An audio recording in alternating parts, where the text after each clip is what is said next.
Why, yes, I do like this particular track. How could you tell? Hello there, welcome back to more, Side the Tasmanian Talker 2. Bush Rescue, you can just call me Stent. As you can probably tell, the game doesn't like being alt-tabbed that much, so... Fortunately, gonna have to make do here. Last time, we got established with our nice little rescue base here. We fought a giant lizard over at Steel Springs. I think some kind of cybernetically enhanced dinosaur. So yeah, dinosaurs just exist now, even though fairly certain Boss Cass's whole motivation for the first game was the fact that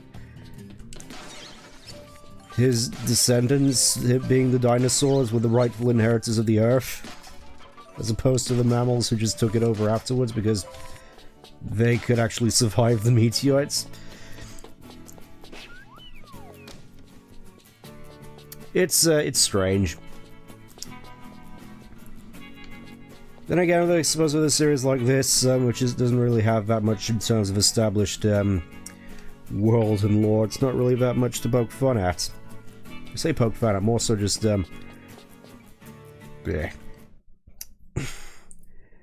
Complain too much about. There we go. We'll just go with that. And for our next section of missions here, we're gonna need the Thermo Bunyip. Thankfully, we just so happen to have the correct number of opals we need for this. Good. Bye-bye. Hopefully that's all we'll need for this section of the game in order to actually progress. Hello, Ty.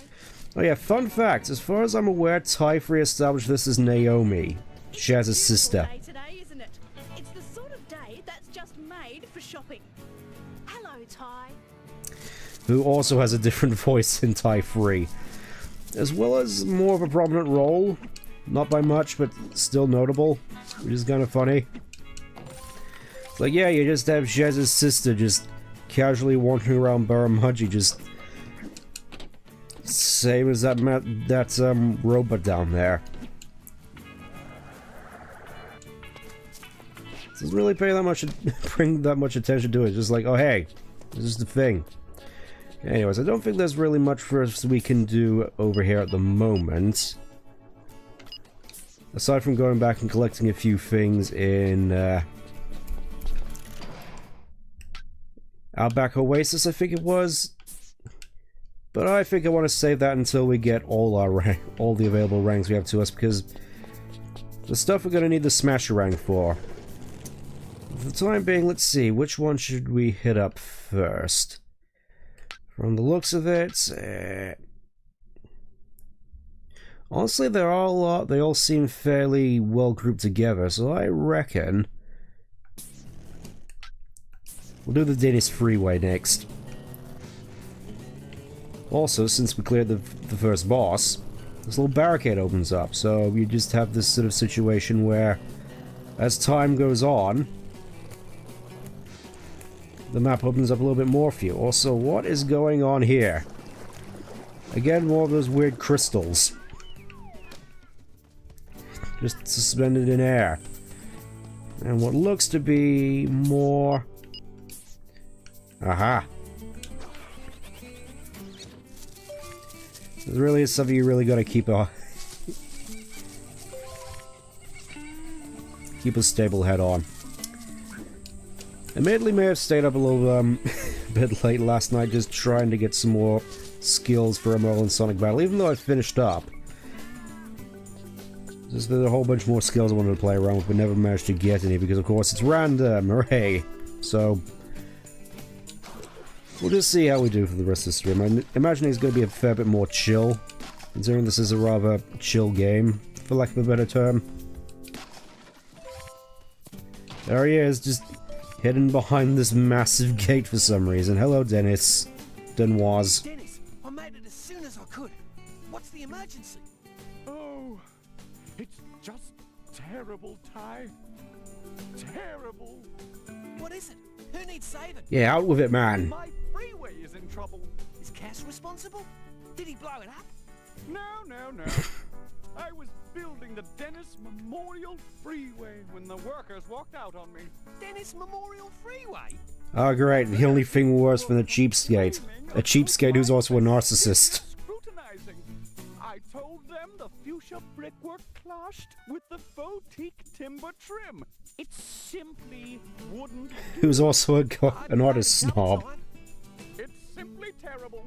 The freeway is so close to being finished. I just need a few extra pieces put in place. Will you help Duke find those pieces and put them in the right spot? Pretty please. Sounds like another helicopter mission, and it is. What's going on? Don't you need to be dead to have a memorial? Exactly. That's why I said that Dennis is not only a cheapskate, he's also a narcissist. Truly the best person to be qualified to head up our rescue operation here. Truly he is the next Jeff Tracy. Yeah, this particular mission is fairly simple. You just gotta pick up the right shape of road and then just drop it in the right spot, which... Imagine if this is how most roads actually got fixed. Or built. Also, fairly certain these aren't fuchsia at all. It's just generic looking roads, which... Where's this even leading to? What is it? Why do you have a road just going to a random island with nothing on it in the middle of the bayou?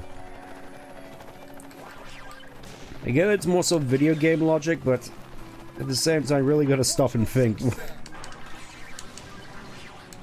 Freeways tend to go places, you know? Crash level the road to nowhere. Yeah, that seems pretty apt.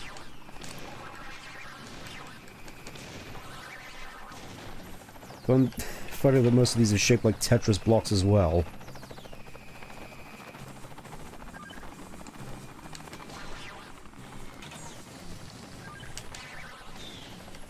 Be careful, sir.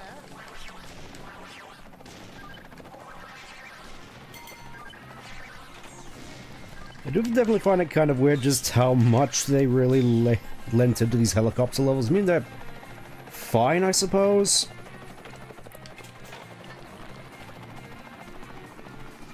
But I think, like, some of the side content in Adventure 2, it's not the most worth writing home about. Like the kart racing. Gracious me, you did it! I hereby declare the Dennis Memorial Freeway officially... Oh yes, you just casually dropped bits of road onto other bits of road. That's sure to be stable. Pippy Beach Nippers are having a surf carnival today, Ty, but they forgot their sunscreen. Oh, horrors. A supply of zinc cream ready to go. Would you be a top bloke and make sure the nippers get their sunscreen? Truly, this is the most tragic of circumstances that could have ever befallen Southern Rivers. Children have forgotten their sunscreen, while Cass and his band of henchmen are going around causing chaos with diplomatic immunity. We gotta worry about the sunscreen.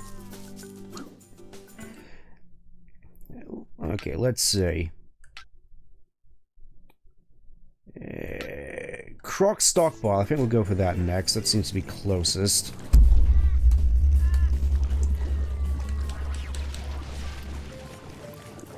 I think we're going to come up into something that I really quite like about the HD release here. This is obviously the wrong way, but I just want to check this out.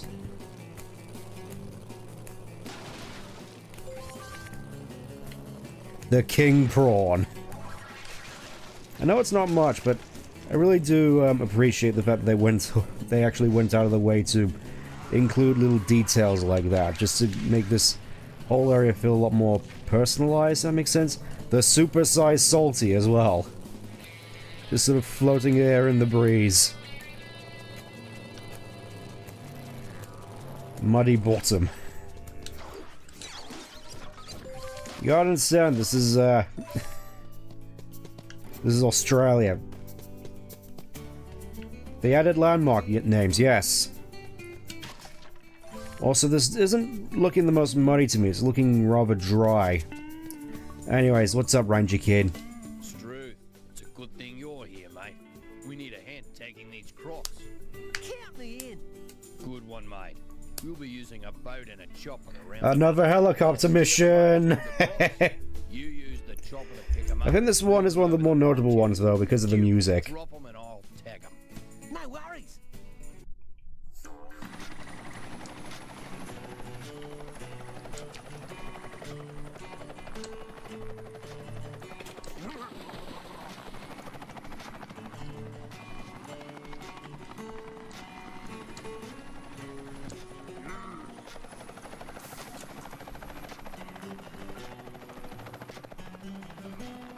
scares the hell out of him.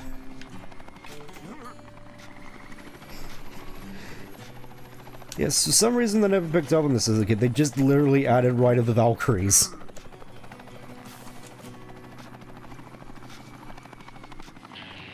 A guitar rendition as well. It's great. Keep an eye on the fuel, sir.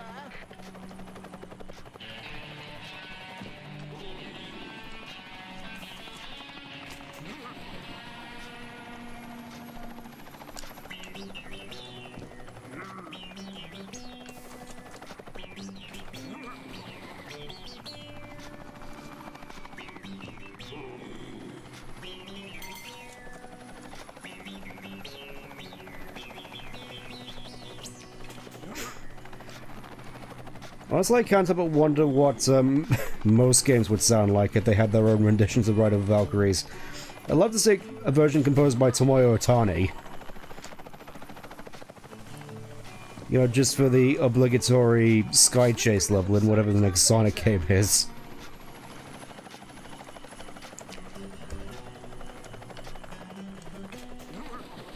Tails, where did you even get this music from? I don't know, Sonic, but for some reason it really scares the hell out of these badniks. I never did ask Tails, why exactly are you Scottish all of a sudden? Honestly, Sonic, I had no idea. I was just led to assume that was just something happened with puberty. I mean, the voice is one thing, Tails, but I'm pretty certain that accents don't change just because you go through puberty. Huh.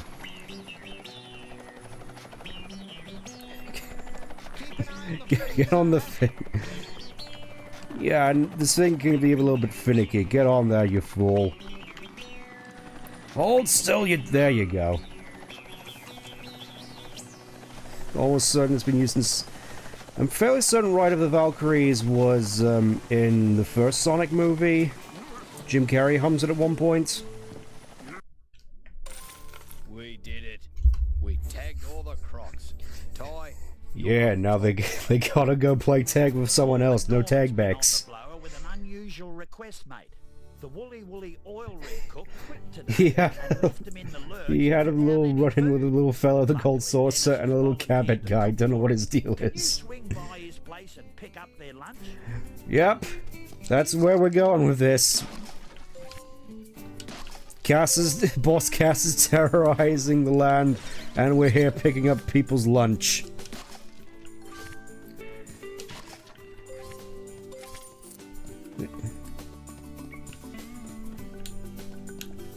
And the weird thing is, I don't actually mind, to be honest. I suppose this more so just goes with the more relaxed atmosphere this game seems to have, especially going with the first game. Feels more in line with simply being more slice of life game until you get to the boss fights.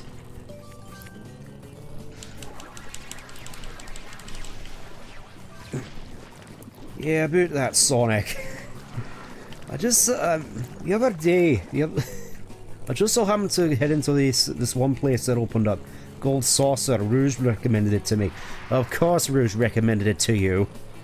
You're always listening to her. Then again, I suppose it is part of growing up.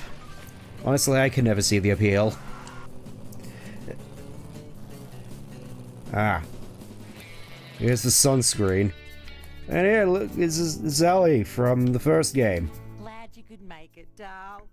Rex left for the surf carnival, but he forgot to take the zinc cream with him. Oh, how horrible. Sometimes I reckon he'd forget his head if it wasn't attached to his shoulders.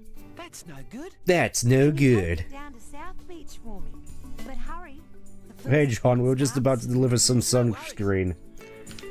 We got 5 minutes to get to the beach. Let's hurry. Thankfully, the beach is one of the more notable landmarks in this whole game. And I reckon we're going to be spending quite a bit of time just exploring around. Yep. That right over there is Cassopolis, as far as I'm aware. As far as I'm aware, there were additional plans for you to visit Cassopolis in the original build of the game, back when it was more time travel focused. Well, here we are, Pippi Beach. Hey, Rex. Ah, Ty. You made it just in time. You're a dead-set legend. Dead-set legend, mate. Kids out without their sunscreen? They have fur, though. The team of volcanologists, that's volcano scientists to you and me, to do some experimenting inside Mount Boom. Anyway, Get it? It's like Lord of the something's Things. gone wrong and they're trapped inside. Get over there and help them out. Yeah, I think before that, I do want to do a little bit of exploring of this place. First off, this shady-looking guy underneath the bridge. There's a fair bit of stuff you can pick up here at the Southern Beach. Ah, my fuzzy orange friend returns. I think I'm all out of goo-boo juice. Not good. You don't think they want my goo-boo juice, The do king you? of the I won't halos. let them take it from me. No way. I'll hide it real good, just as soon as I find it. Speaking of finding things, I found these. I know you like them, so they're all yours. That was you. Thanks a bunch. That's definitely quite a fair few opals. Also,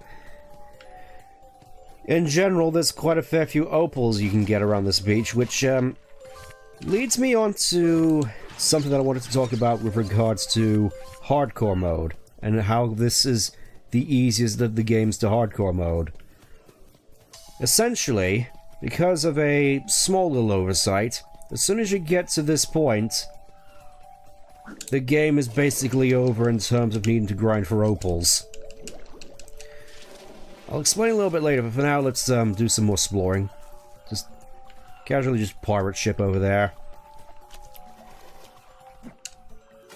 I think it is a reference to this one pirate character who appears in the third game as a map vendor, I believe. Not entirely certain if it's the same ship, but I wouldn't be surprised. Also gonna find a fair few opals over here. 500 apiece. Pretty hefty amount. And fairly certain that over there is Crikey from the first game. I wouldn't want to get too close though, for obvious reasons. Just going into the waters here always makes me a little bit nervous. At least there's a bilby around here somewhere. Just clinging on. Don't mind me, I'm not here.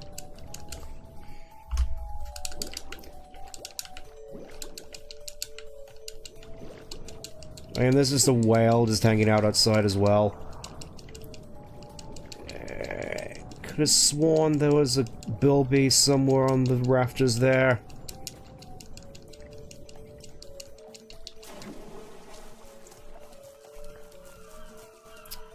Don't think I want to go in there quite yet. We'll just check. Draw distance is messing me up because it looks like there's something there, but there isn't. Unless I'm incorrect. Easy, Crikey. I was right. There is a bilby here. No, the first game in the series, not much fun. I probably should give it a shot again at some point. Yeah, I'd recommend it. The Steam port is basically the recommended way of playing this game nowadays. Either that, or you can also get it on basically most consoles. Unlike Sonic Heroes. Also, just another thing here with the water effects. Obviously, they just went for the more realistic thing, but as you can probably tell, I don't think they really did the translucency all that proper, because you could basically just see right through it as though it were clear water. I suppose it is a pretty visual, but at the same time it does make picking out collectibles a lot easier than it would be, especially considering how dark it is under here normally.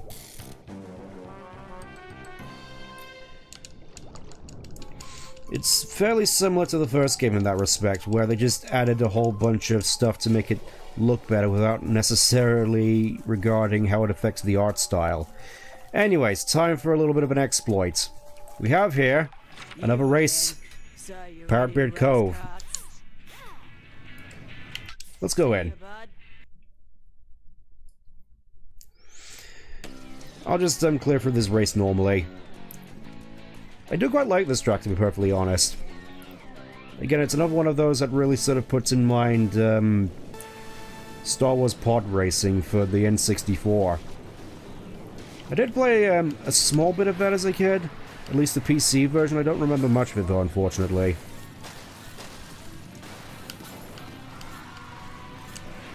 So yeah, that's a pretty mad shortcut you can just do right at the start.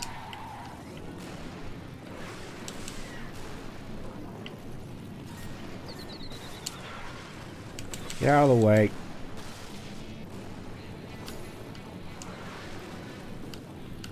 Well, let's try and keep track of how many shortcuts there actually are here.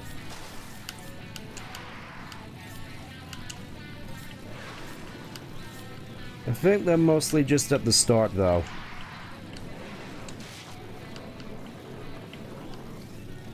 I gotta admit, though, they do a surprisingly good job of keeping up.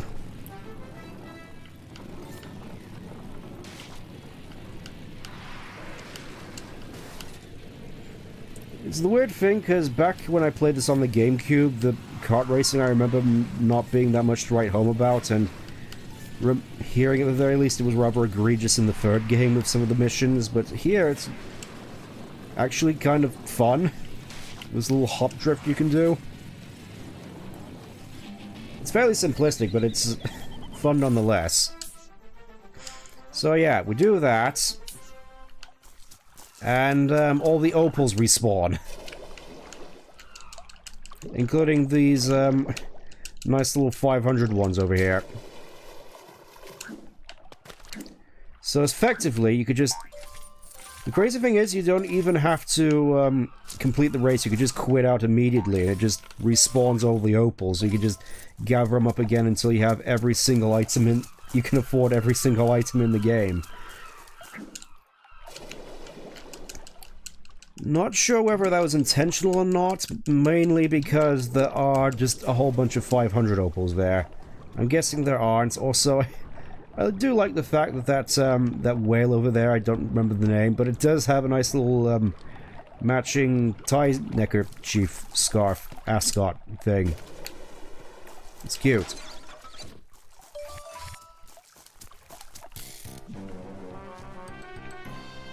Oh yeah, now that we're here.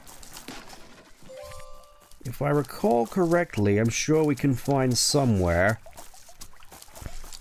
Probably not over here, but... Let's see, is he over on there? But I just remember the patch notes with regards to improvements to the game. Dennis on a jet ski here was a big selling point. This is kind of weird, just the translucency of the water here doesn't seem quite as bad. Oh, there he is! There's the little dibble. Just...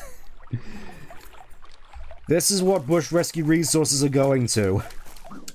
Fuel for Dennis's jet ski adventures.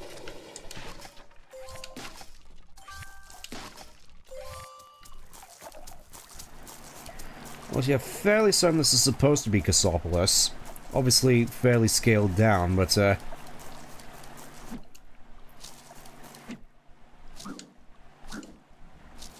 of leads you to wonder why we don't just, run in there and beat them up immediately. I suppose in that regard it might not be Cassopolis, because otherwise that wouldn't really make that much sense, but, obviously we have bigger priorities here. Like getting packed lunches for the workers at the oil rig.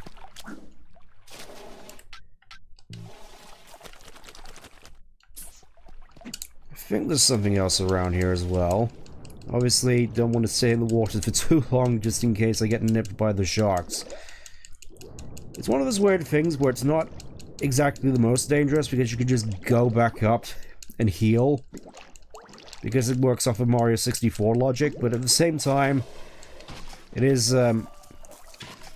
does make you jump a little when it happens. Also, I think like the first game, you can set... Oh, you can't set fire to the huts anymore. Because that would set a bad example for all the little young'uns, I suppose. Oh yeah, and there's more opals here as well. So that's just a casual, like, 4,000 opals a pop, if you take the long way around.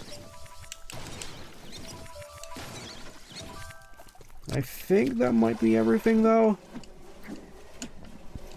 Obviously, we can come back at a later point and just gather up anything we've missed, but for now, let's have a look. What is closest? I'm gonna say we just, yeah,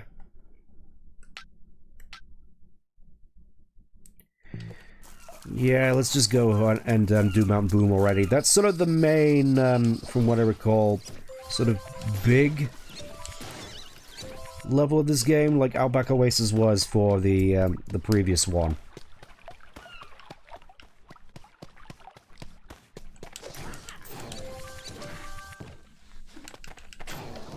It's kind of wild how much attention to detail they put into this one area.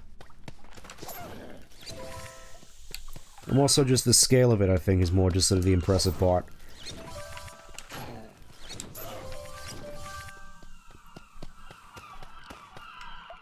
Yeah, it's like here, the translucency of the water looks a fair bit better. Because at the very least it has that blue tint as opposed to just being like, tap water. Anyways, I think we've done all we can for the time being right now. Let's go and, head down this way. As I disorientate you with the camera.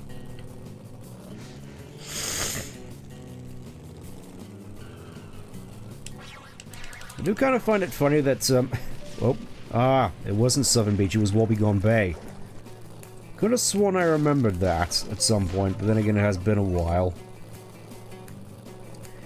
Gotta go past the King Prawn.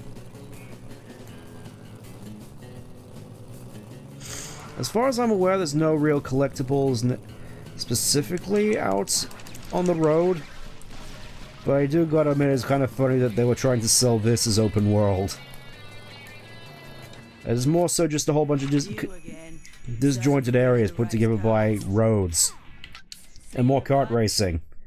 Because we gotta get that kart racing in. Let's rock. Oh yeah, this is, I think, the one which really stood out to me as being the Star Wars Pod Racer one. I think mostly just for that intro alone, but could have sworn, at the very least, with that beach section there, this does feel rather reminiscent of one particular Mario Kart track, which I think was brought back for like 8. Oh yeah, this is apparently a shortcut, I think. At least it would be if I could get out of this ice block. I'm not certain they intended that particular shortcut to be missed off, but I suppose it is to sort of incentivize you using your wits. I suppose.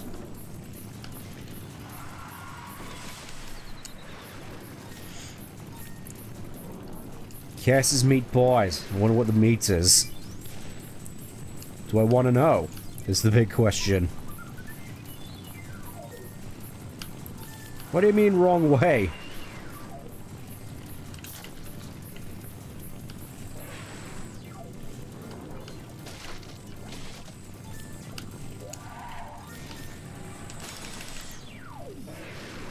Okay, so I think you can use the blasterangs to break out the ice cubes. I think. At least I'm assuming that's what's going on here. I do quite like a lot of these particular tracks, though. At least design-wise. And look here, the water actually looks normal. As opposed to Wobbegong Bay. Crazy how that works.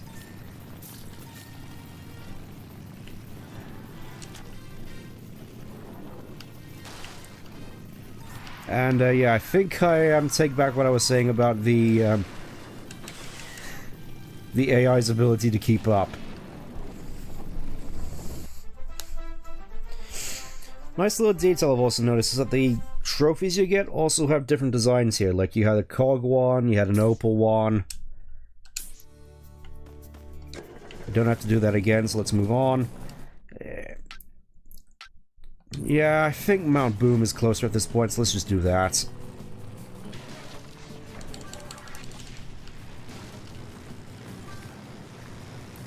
I don't suspect we'll be able to get all the collectibles here first time around, but I will try nonetheless.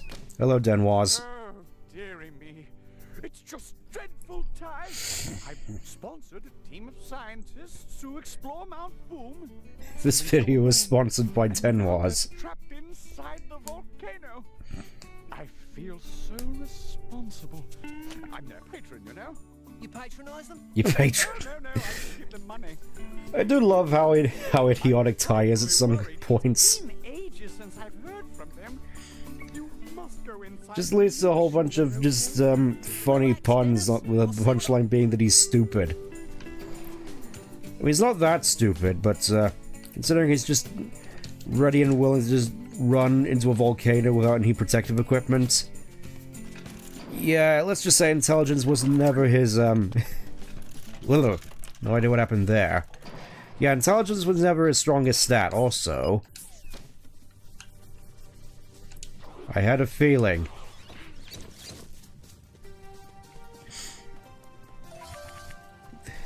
Do they literally have a camera set up here? Right next to open lava?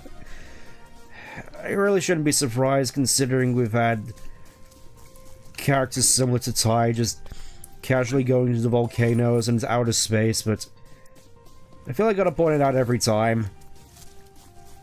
Being this close to lava would likely cause you to burst into flames. I'm just gonna say it. Okay, so this is more so for getting your bunyip around, which is obviously the main ticket item of this particular area. New bunyip dropped. The Thermo Extreme bunyip. It has a melee, which is just spinning. It has a water gun. And its main ticket is the fact that it can actually swim in lava as though we're water. Just want to check in here real quick, because I'm pretty certain there's... Okay. Now I remember. There's particular passageways below here which we can only get after unlocking the doors. We're supposed to go down there, but not yet. Also, wait. The particle effect for emerging from lava is the same as submerging from water, I just noticed.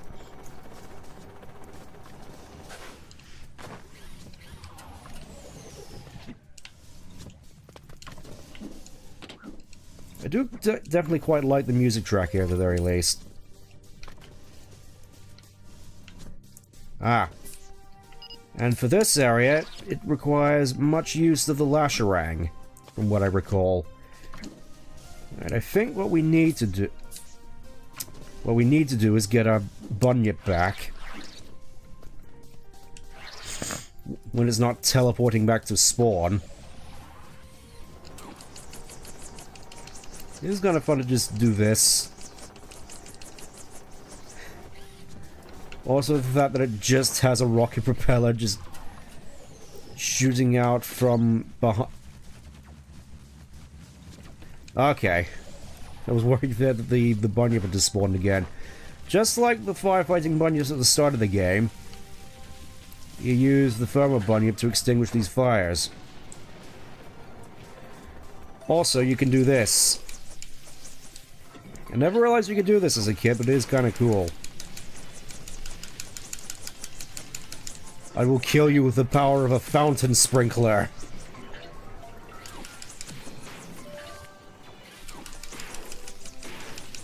Isn't this the most majestic thing?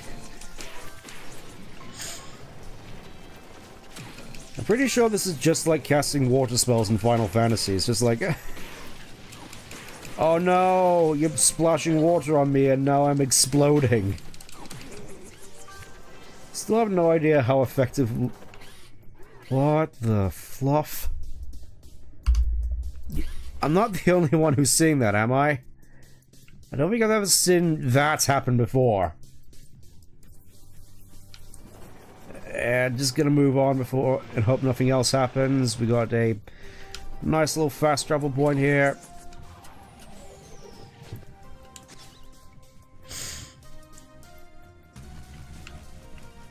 Tilted, yeah.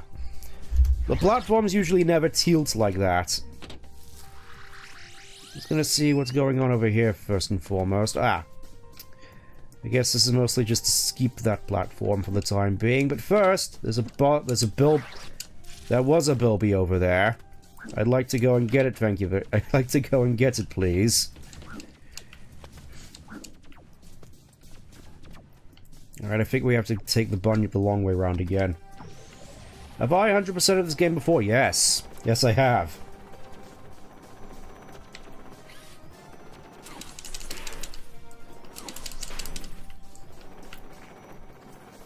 It may just be me, but I definitely found it a fair bit more satisfying than... I say that, but then again, I feel the first game had a fair bit more substantial 100% bonus. Technically speaking, as it wasn't technically 100%. I'm just getting ahead of myself. What we need to do is hit that switch, and then all of a sudden the door opens.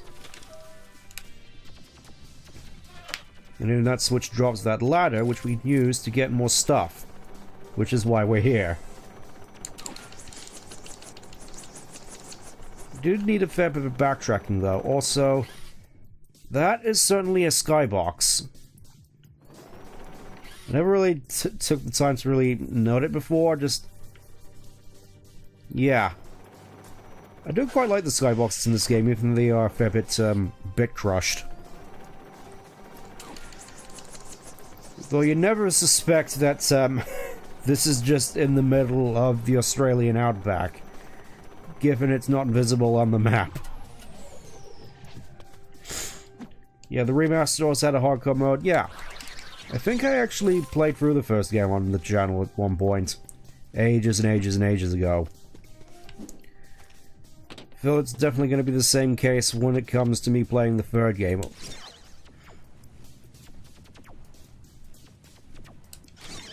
Okay, so I think how this goes is that the platforms stop and start. You have to position them in a way so that you can move the bunyip. Actually, can I just reach you by doing this? I can. So I don't have to just jump down and do it all over again. I can just go all the way back.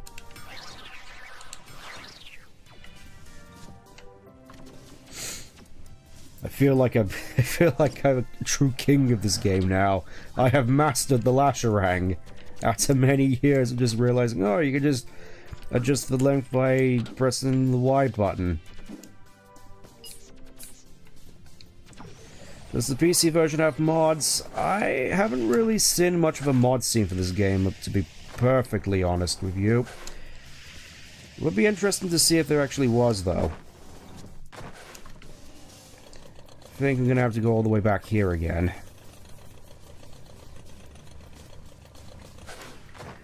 I will admit, this one particular platforming section with the moving platforms, never really was a fan of it as a kid.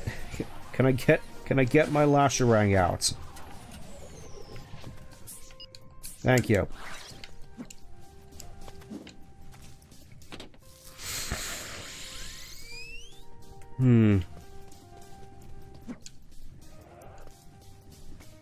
Always sounds like music out of Action 52 on the Genesis with its... Yeah, I do kind of hear it, to be perfectly honest. Okay, so pressing the yellow button just resets the platforms. So now we have to watch to see which particular order is the best way to position these platforms by the look of it.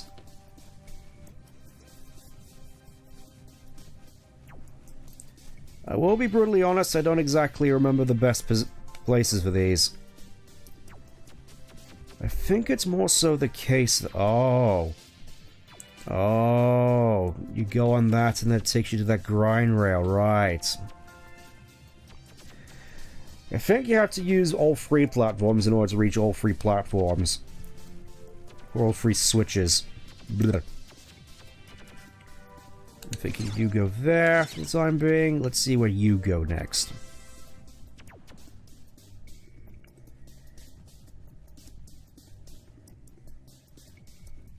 Literally just stops there, okay. So with that, we can hit the first switch by the looks of it.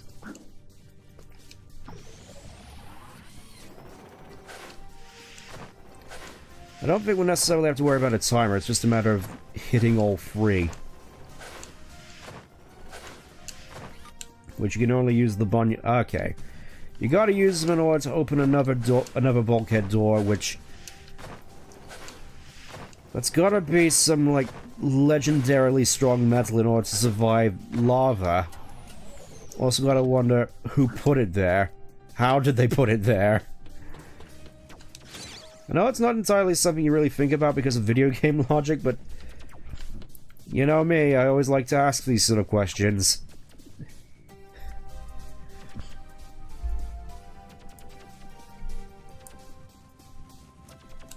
Big stop you there.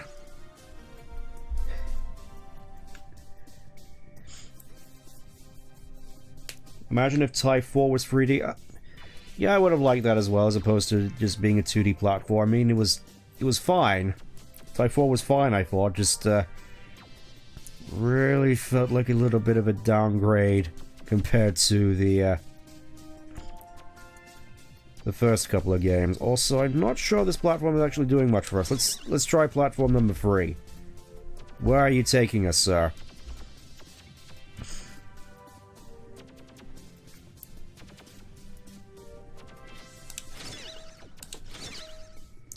I mean, I could sort of make that work, I think. I'm probably gonna have an aneurysm if it doesn't work, but we'll cross that bridge when we get to it. There we go.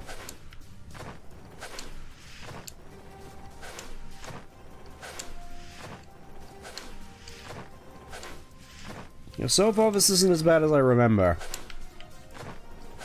But I am gonna have to go all the way back again.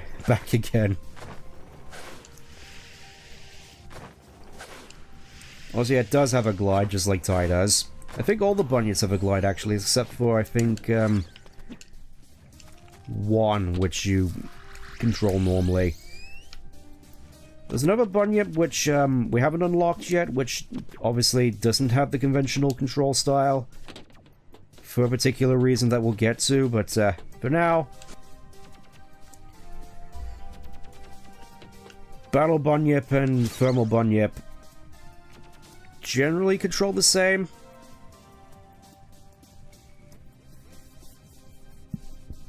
In the fact that they both have glides, is what I mean.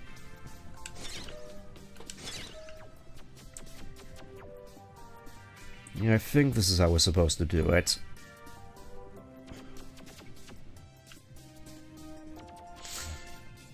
Did you know you could change the skin in the remaster? Yes. Though, unlike in this game, you just, from what I recall, get them right off the bat, or at the very least, get them after you beat the game, I believe. At least some of them. And this, you have to unlock them using cogs, because they didn't have any other reason to really... The cogs didn't really have any purpose in this game until now. I do kind of appreciate that, though. They actually went back and just retroactively gave all these collectibles a purpose.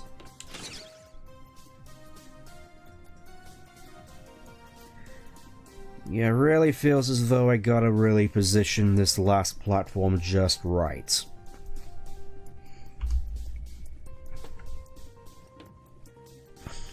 Doesn't help that they also move quite slowly.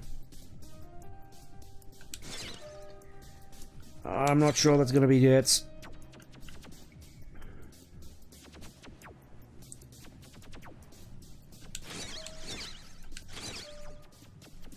It's like those two couple of platforms are mostly fine, I think. It's just this last one.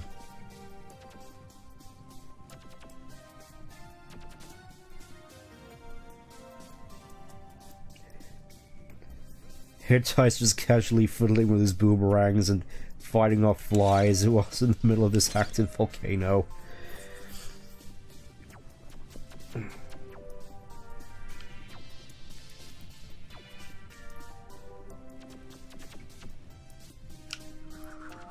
Actually, I'm just wondering, can I just leave it like this? Because I want to try something. This probably won't work. But it would be amazing if it did. Okay. Nope, it's still moving. It's still moving. Just gotta use this to make the legendary play.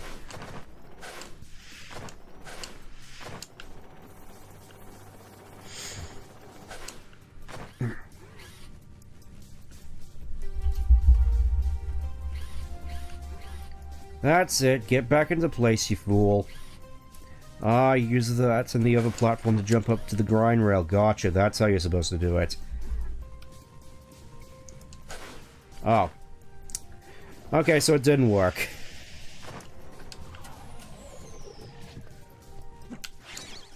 Platform stops moving once the thermo bunyip gets on it. That's a shame.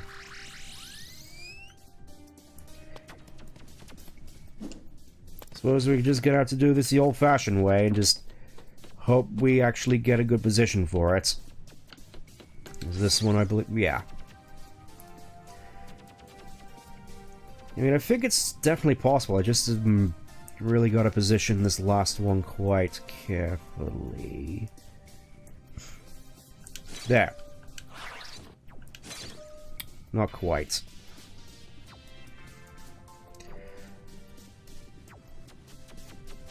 Also remove press started button on the title screen. I see. Also, the bitrate really seems to be tanking in this area for some reason. I've just noticed.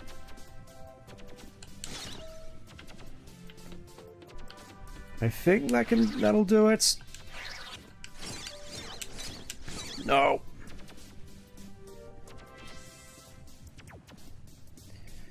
Yeah, it's kind of crazy how I'm just dropping frames like flies in here. Let me just try putting the camera up, see if that helps.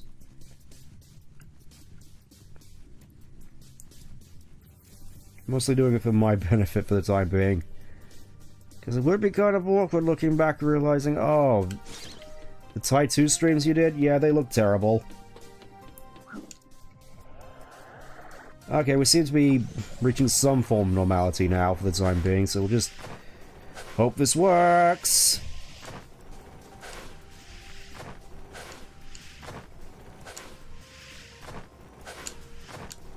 There we go.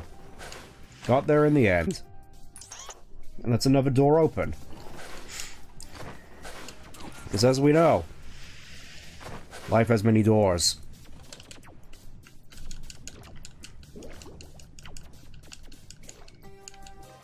And we can go back in here now. Also, just a note compared to swimming normally.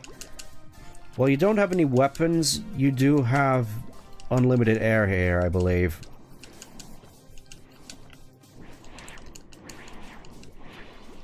It's kind of crazy just how big these pockets of lava are. Also, not entirely certain what these are supposed to be. I'm guessing just extra thick lava. I'm guessing we can only really swim through what has the viscosity of water. It even has air bubbles coming out of it. Oh yeah, and yeah, it's just lava eels. Eels in lava. I don't know either.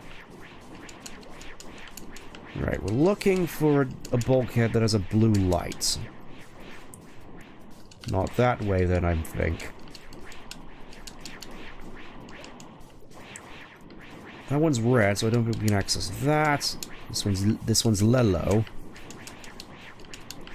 There we go, blue bulkhead.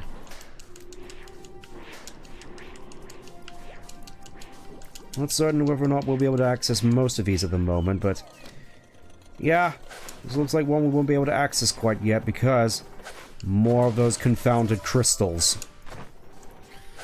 Guarding all this loot, which I'm not able to get yet.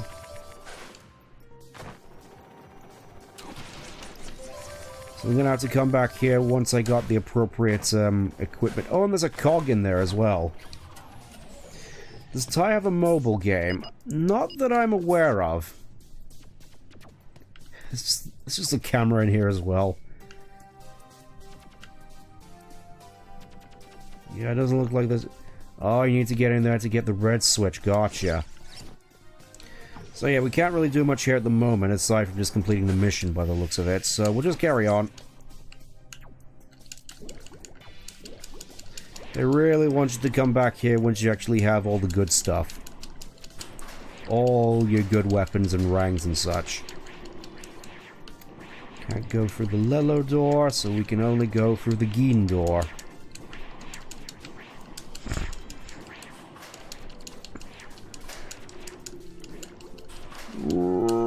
Here we are. Seems to be a fair bit of stuff in it. Also, I think this is the first instance we actually see of these teetering rocks. Those are going to be fun. Also, these boulders. You can't land on them normally.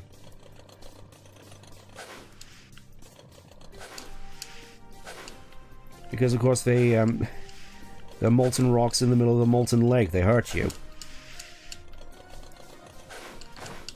So I suppose it is nice in that case that we actually have a use case for the Frosty Rang now, because... Break out the Frosty Rang. It chills those particular lava rocks temporarily so you can traverse them. Also, the game seems to really like these teetering rock platforms. Obviously, you can adjust their position by hitting them with your boomerangs. Lello switch. So at the very least, we can go back and check what's behind the Lello door. But first, I need to get another bunyip. Mine seems to have disappeared. I hate it when that happens. Needless to say, I think you do gotta be quick whilst traversing these, obviously, because your toes are gonna get incinerated otherwise. Well, this would be the rescue team over there, just conveniently right by the exit. What exactly did they need rescuing from? Beats me. Come on. Or someone makes a mod which you could play as Boss Cass. I mean, that would be particularly interesting, though. I imagine, like, some mods that need to be a little bit more to it. Like, a different moveset. I imagine a Sly... Being able to play a Sly would be a fair bit more easy to do. Also think something that fans would be a big fan of. Okay, let's go back and see what's behind the Lello door. Can't go by the red door yet, so we'll just have to make do here and then we can go home.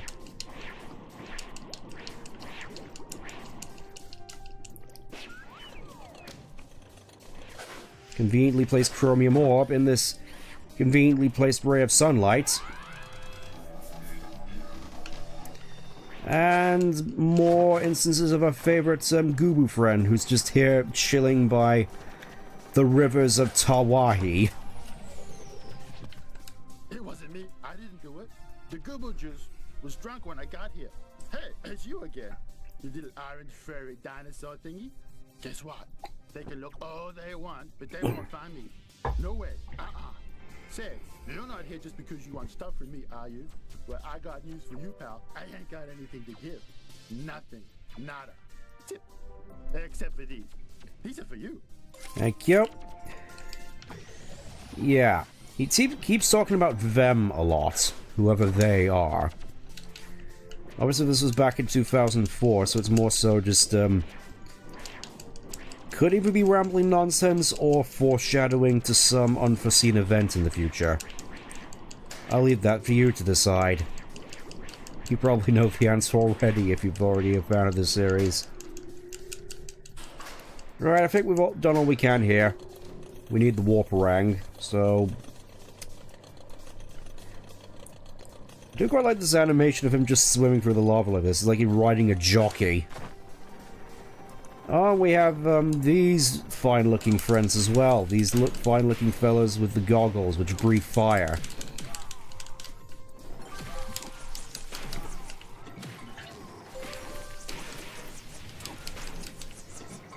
Almost forgot how to pull it off first and foremost. Yeah, these things weirdly breathe fire. Show me. Show me the fire. There it is. Obviously, these are, I think, similarly uber lizards, but I'm not entirely certain as to what sort of uber versions of, or if they're just entirely unique, because I don't think we've actually come across any enemies that can breathe fire as of yet. Hey, over here. Boy, are we glad you found us. Our lava pod's cooling crystals defrosted, stranding us. No worries. You can have some of my coolant. Ah yes, the coolant that Ty definitely had on him all this time. I'm guessing he was just in the thermal bunyip, except they were all just here. Go and grab some from Dennis and deliver it to him before they go Burko. I do quite like a lot of the slang they use, like Burko as opposed to Berserk. Let's see, I'm guessing that particular painting can only be accessed, yes, like that. And now I have to actually... Ah. So you were just leaving me for dead game. Nice, I appreciate it. Just like playing as the bad guy. I suppose a fair few people do now and again. Personally, I tend to find myself more heroically minded nowadays. World's already full of enough bad stuff, I feel. And here we are. Back outside, and conveniently right next to where our next mission is.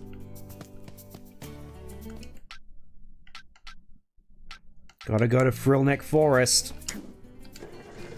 I think this is technically required before the boss. At least that's what I recall. Oh, yeah, fun little thing you can do. You can just hit it with the lasherangs and then they just spin around until they get buried in the ground. Just like the end of Highlander the Source.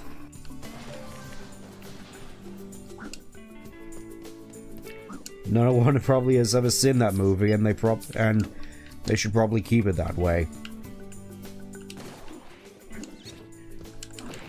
Yeah, just with these little cannon guys are not to be messed with. I think I already mentioned before. The small targets, surprisingly bulky, and they can really do a number on you with their cannons. Oh, and here's Goober Steve again, just casually in the shade of the street. Boy, have I got some stories to tell. The things I've seen and the stuff I've done. It'd fill a book, it would. 2 even. Maybe 3 if you use big print. Double space. This time when this thing happened in this place I was at. Oh boy, was that ever an adventure. This person, I forgot their name. They had something they had to do something to. Oh, it's like me going on anecdotes on stream. I keep forgetting stuff. Those sure were wild times. I like this kid. Here, have these things I got from that person in my story. Thank you very much. Already got a hefty amount of opals. And very little health. No matter, let's just head into this tree. I do quite like this level, but the collectibles I've found are a little bit of a pain to find all of them. At least from my experience. Of course, we got picture frames just casually in these vine ladders here.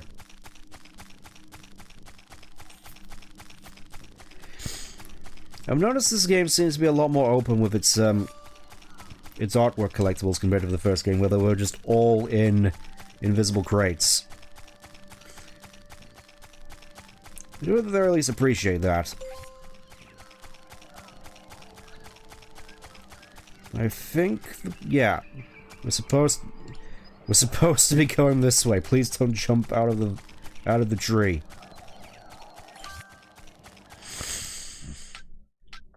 Let me just check. Frillneck Forest. 15 more of these to find. And from what I recall, this whole area is a little bit of a gauntlet.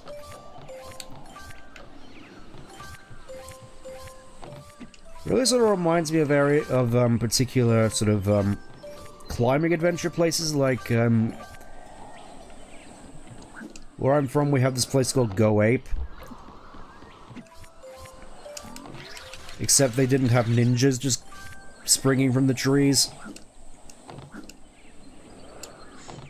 From what I recall, I think the first time I went, it was raining, and they just had this massive, just like, I think, I don't want to over-exaggerate, but it felt at the very least like it was 300 feet long, just zip-lining off this hill into the forest.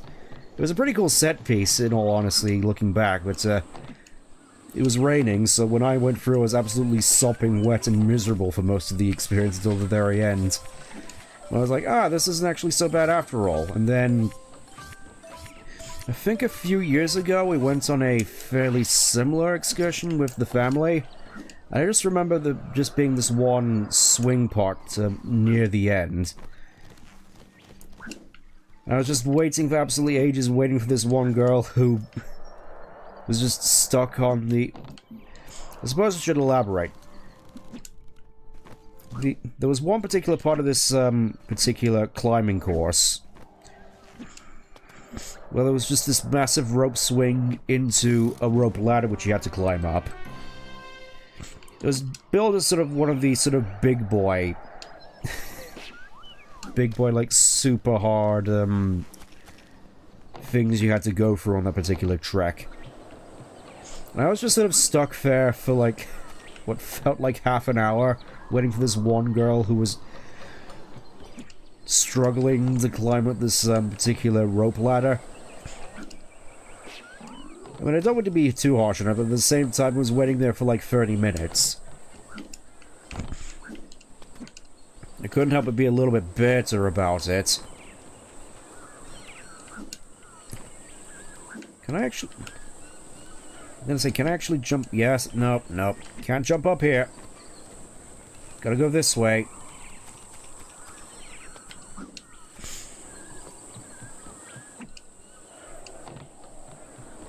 And I think I also went on another one of these treks on holiday with my sister at one... Oh, there we go. Have I played Tie on the GBA? I haven't, actually. I haven't... It's like, I know it exists, but I've heard basically zero things about it. So I don't know whether or not it's good or bad. I suspect it's something I'm gonna have to check out eventually, but I feel as though I have a fair bit on my plate already, so that may have to wait. I've got like Emerald Legacy, I got Final Fantasy VI, I got Cyberpunk, Rayman 3 potentially, Dragon Quest 3, Mario Brothers ship possibly on the table since I got that for Christmas. Generally just a lot of things right now.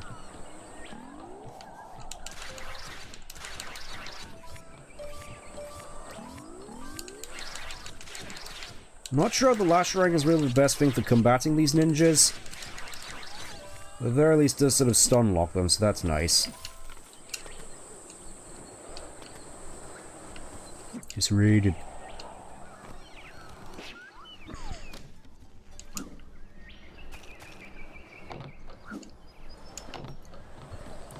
It's weird to me just how quiet a place like this is, to be perfectly honest with you. I mean, it is definitely at the very least a nostalgic set piece to me, just... Again, just going on this sort of tirade about all these whole tree climbing adventure things I've been on in the past and enjoyed, but at the same time it's not sure if it's more relaxing or unnerving in a sense, considering how quiet it is. Just, I mean, granted, the climbing courses I went on never quite had spiky flails swinging around.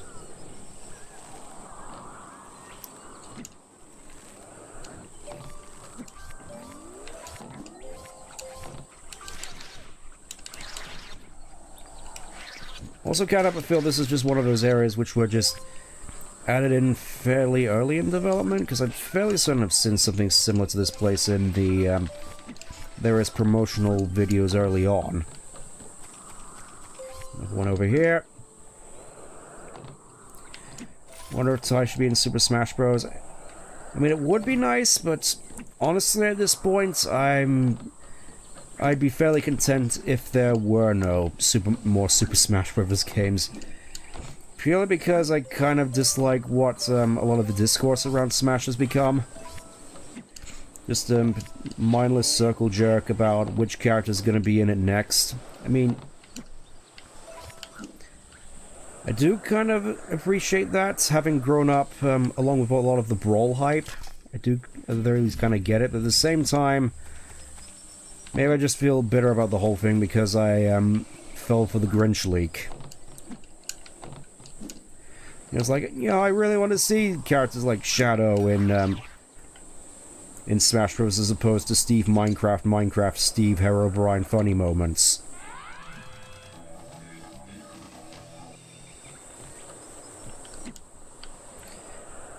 And yet, alas, was not to be, I suppose.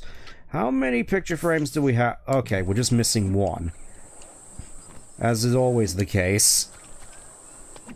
I'm just hoping we don't get to the point where I'm just scrounging around this whole level trying to find one more picture frame. Because that has happened to me in the past with this particular area. I like it at the same time. When it comes to the collectibles, I tend not to have the most fond memories. I'm guessing this is where the sport... Yep, sport around here. Okay, there's the last one. You took me off guard there, you ninja.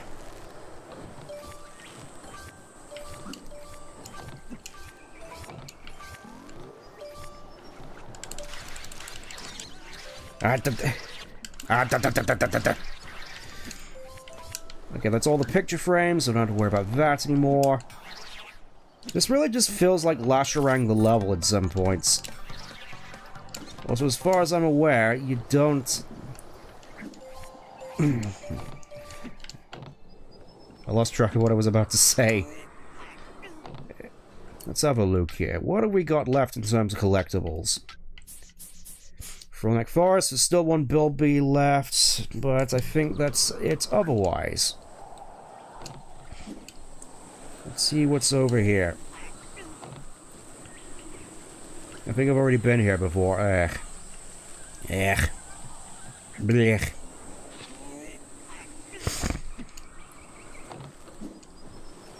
Maybe we'll just see where the rest of this path leads.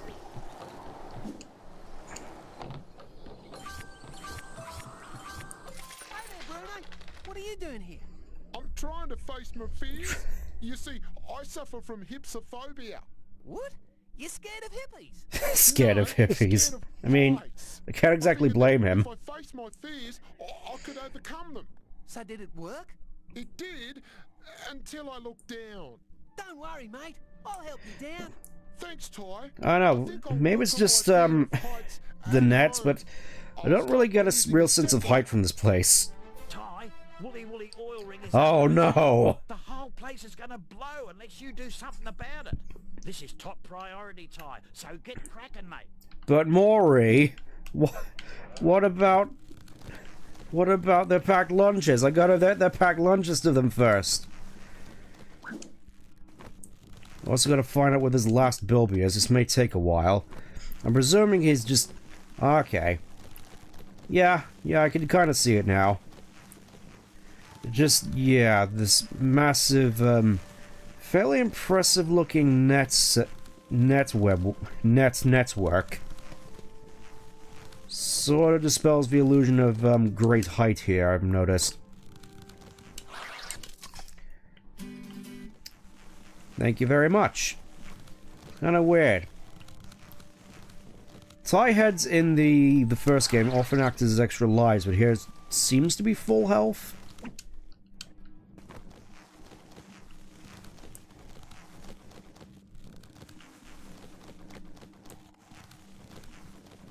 I don't exactly remember what this last Bilby is, so we may be wandering about for a bit. Hopefully at the very least you've had a good New Year so far. We've just... Oh, I think he's right here.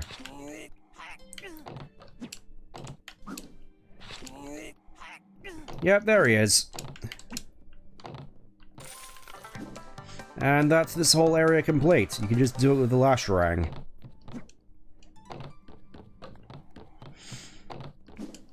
Yeah, we just got done putting away all our various Christmas decorations, as now we've gone back to it feeling like Christmas never really happened, aside from the fact we just have loads of cheese left over. Not really sure what to do with a lot of it. I did try just melted brie on toast earlier, but I kind of feel that brie is just one of those more sort of frou-frou cheeses where you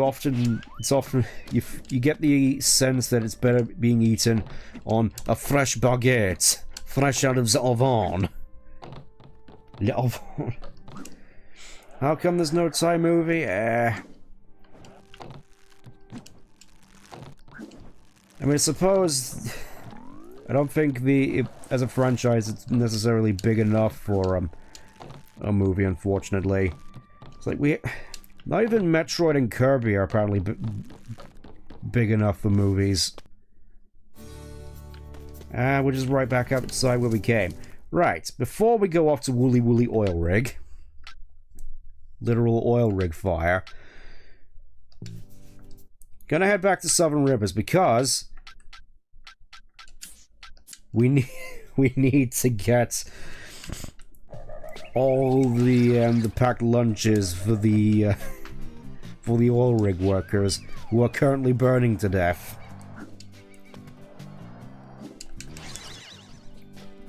Again, this game's priorities are kind of funny in a way. Also, we have a whole bunch of opals, so let's spend them. I think first and foremost I'm gonna need to buy the rest of the bunyip keys. We only have sub bunyip and lifter bunyip. We could buy the gold paw. We could buy all the sly skins for the stuff. I kind of want to prioritize getting the rest of the boomerangs first, though. I mean, obviously, I'm probably just going to grind up enough opals so we can buy everything at the start of next stream, but it's the thought that counts. And now, aside from the Smash Rang, we have a fair few of our old favorites here. Namely, the Zappy Rang, which was used to open one door in the last game, and the Mega Rang. Perfect for combat encounters, as far as I'm aware. Alright, time to go and see what Dennis wants. Hello there, Ty. Good day, young Ty. My condolences, sir. Again, the fire truck is just casually patrolling the streets. Alright, Denoise, what do you want? Oh, Ty! You're just in time. I've ripped up a smashing gourmet meal for the workers. None of your boring old meat pies for my... There's nothing wrong with a good meat pie, Denoise. Souffle made on soy milk and quail eggs with a dash of ginger. Sounds, Oh, soy milk, never mind. Would you like to try some? no thanks. I've already eaten. Right, we gotta hurry, we gotta get back to the beach with this before this souffle goes off. I mean, I suppose it sounds interesting enough to try, just definitely a fairly interesting combination. Soy milk, quail eggs, ginger. Well, this is kind of funny considering we've just been talking about cheese. Alright. Gotta make the craziest drive all the way down to the beach. It'll be amazing if this stuff hasn't completely atomized by the time we get there, though.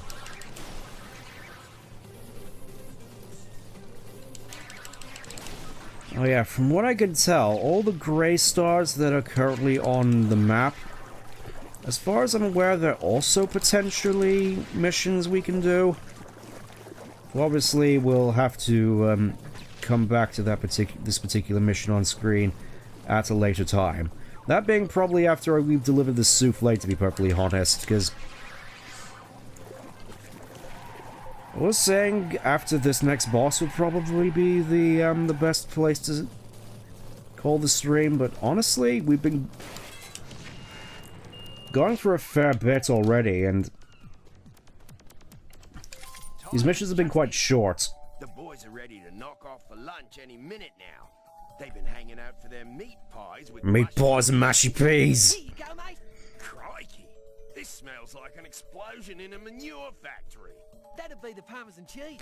Oh, Parmesan There's cheese. hungry as half-starved emus, so here's hoping they won't notice. Cass's goons are all over Woolly Woolly Oil Rig like blowies at a bar. Like blowies. Down there before the place goes up faster than an umbrella in a rainstorm. Yeah, just give me a second, Maury. There's something else I gotta go see here first. Actually, a couple things, to be perfectly honest. There's this, and then there's another particular attraction that opens up around this time as well, if I remember correctly. At the very least, we can try out our new ranks against whatever's in here. Another training grounds. As the light just light from above just comes in like a spotlight. No, it is still quite sunny out there. Anyways. Hello, Ty. I programmed in some new combat sequences for you. This should keep you on your toes. Okay, never mind. This is a battle bunyip section. That's fine. I can just punch away all my troubles. Unfortunately, I don't think you can have quite as good AoE tech as in the Thermo Bunyip, but I think this should do fine all the same. I love how the punches just home in on the nearest enemy.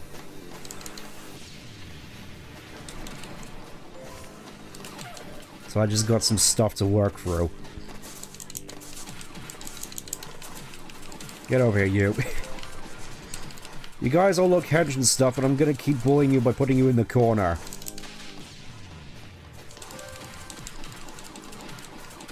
I often forget just how powerful the ground pound is in this game.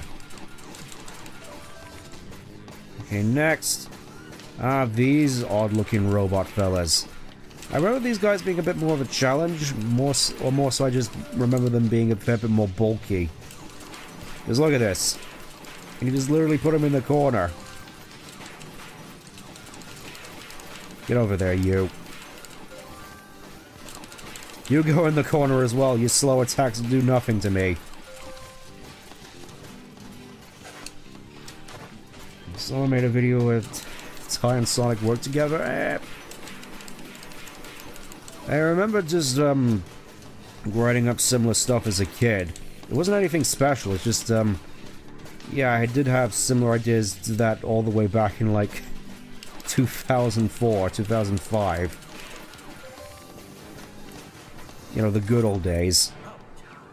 You've more than earned this. Yay, more opals, which I can spend on things.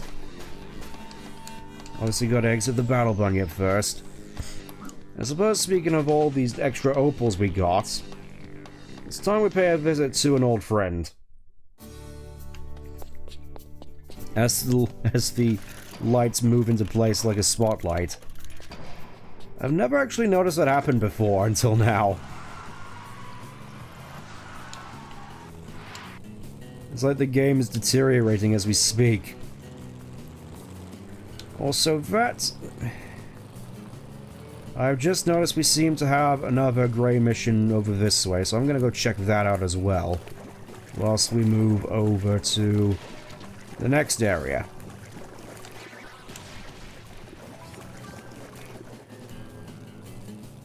as we get more of this nice relaxing music.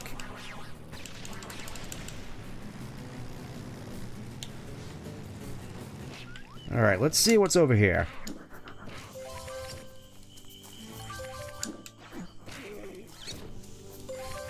Because it looks like we have another mission in store. In what looks like some kind of strange bog. The water here at the very least looks normal. Ah.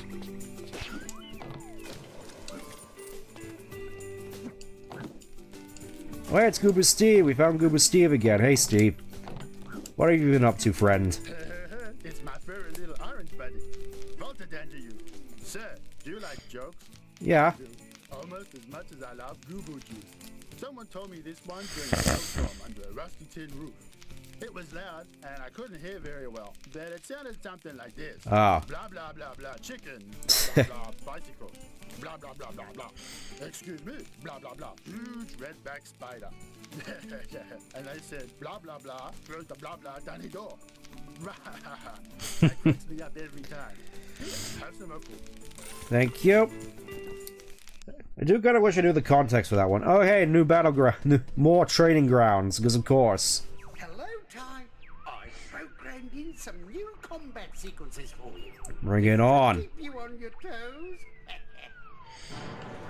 Okay, it's just a normal on-foot one. Also, there's just fire in the air. Oh, I think these must be the guys who became the fire-breathing uber lizards.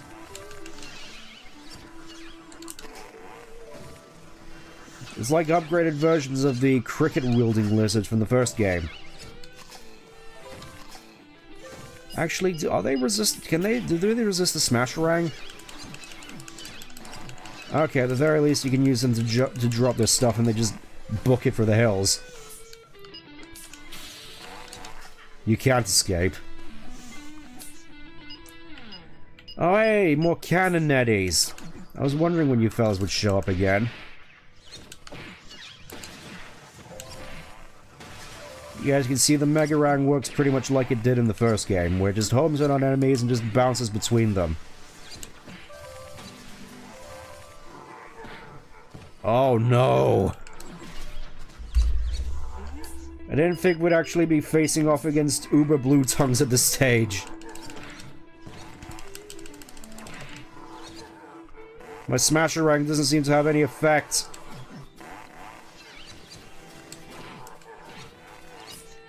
Is it Lasherang? Go into the ground. Go into the ground. Okay, you just gotta lure them into the explosive barrels from Half-Life. Gotcha. Can I kill that one from here? Nope, just wasted a barrel. Alright, get over here, you. And you. And you.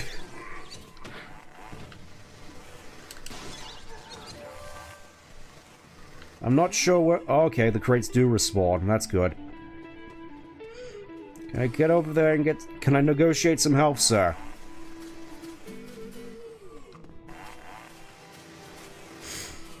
That's it. Just come over here. Just come over here, my friends. Come over here. Die.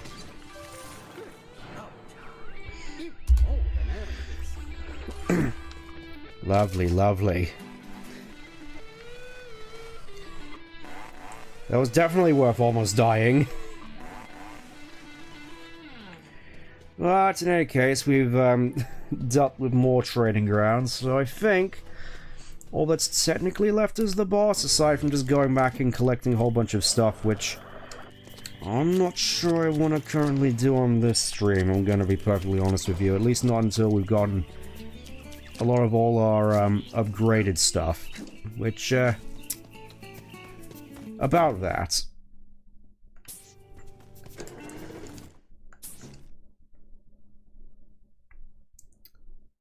Okay, there's just a CAS icon on the on the map there. I'm guessing that's just where you can go to refight Patchy, because obviously in the original 2004 version of this game, the bosses weren't able to be fought again. So look at that pop-in. Isn't that amazing? Isn't that majestic?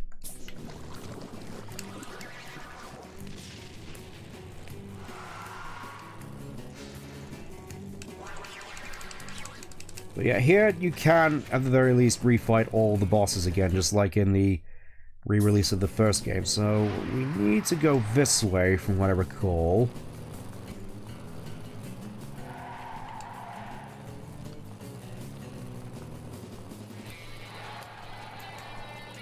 Do we get to hit Julius's load zone again, where he tells us what you call a boomerang that doesn't come back?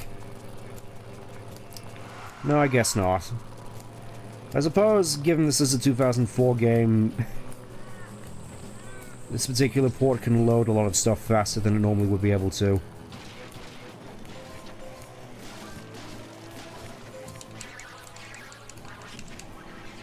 Yeah, it's kind of crazy that just Boss Cass's minions are able to just tear around the countryside, dropping bombs on people. With diplomatic immunity. Also, yeah. So far, the barricades stop here, so we can't go any further, but this is the place I wanted to come, because you can see on the map, there's a shop here. Also, this is generally one of my more preferred areas in the game, in terms of how it looks. I think these, all this stuff here is new to the HD port. I don't recall these being here in the GameCube version. Or this, this combine harvester here. All fenced off. Just waiting for the next harvest so I can gather up all these grains in what looks like some kind of weird crop circle. Who are.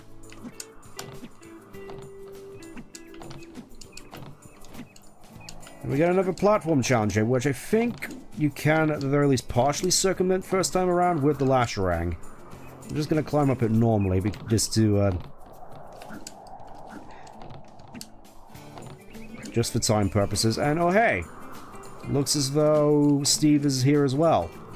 Let's see what's up with him, Goober Steve. Hello, Goober Steve. What are you doing back here, buddy? I'm doing my Wakamomo dance. Oh. You know why they call it that? Because I said Wakamomo while I dance.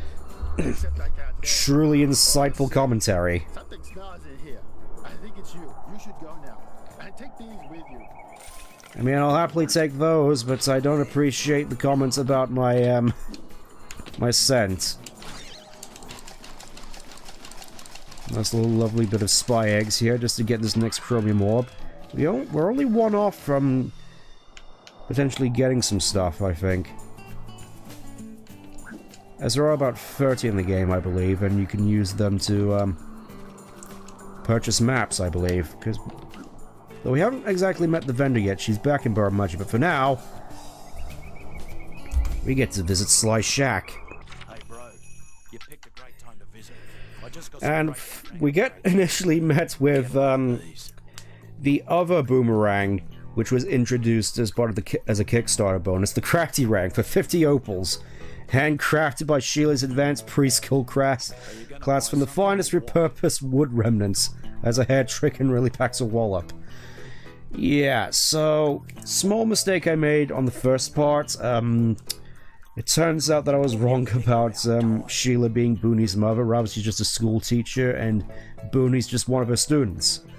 Booney's mom is still dead, but Sheila is alive. But it's, from what I recall, from what I researched about the lore, Booney's dad may have a thing for Sheila. In any case, let's grab this. We can get a fair few things here, I reckon. We can get the X-Rang, the Kaboomerang from the first game. Most of these seem to be upgrades of previously obtained rangs. We've got the Freezer Rang, what's colder than cold. It's basically an upgraded version of the Frosty Rang. Lava Rang is an upgraded version of the Flame Rang. Multi-Rang, similar to how it worked in the first game, where you just spam out a whole bunch of boomerangs. The Warperang, this is what I want to get first. As it can be used to teleport you to solid walls when making contact with those crystals we've been seeing. There's the Thunder Rang, which is the upgraded Zappy Rang, the X Rang, which is the upgraded Infra Rang, the Kaboom Rang, the same as in the first game, the Omega Rang. This one, I kind of get the impression that they couldn't really think of a decent enough upgrade for the Mega Rang, so they just made it a multi-rang as well. Meaning that once you get the Omega Rang, the multi-rang is kind of pointless. Then you got the Deadly Rang, the best boomerang in the game, and Mystery Boomerang. Ooh. I think for the time being, though, I'm gonna get the Freezer Rang. Good one, mate. Catch it, bro. And with that, we now have a whole bunch more boomerangs we have added to our arsenal. In the original game, the Freezer Rang would replace the Frosty Rang. Basically, all the upgraded versions of the boomerangs will replace their respective originals. So the Lash Rang will become the Warper Rang, the Mega Rang will become the Omega Rang, the Frosty Rang will become the Freezer Rang, etc.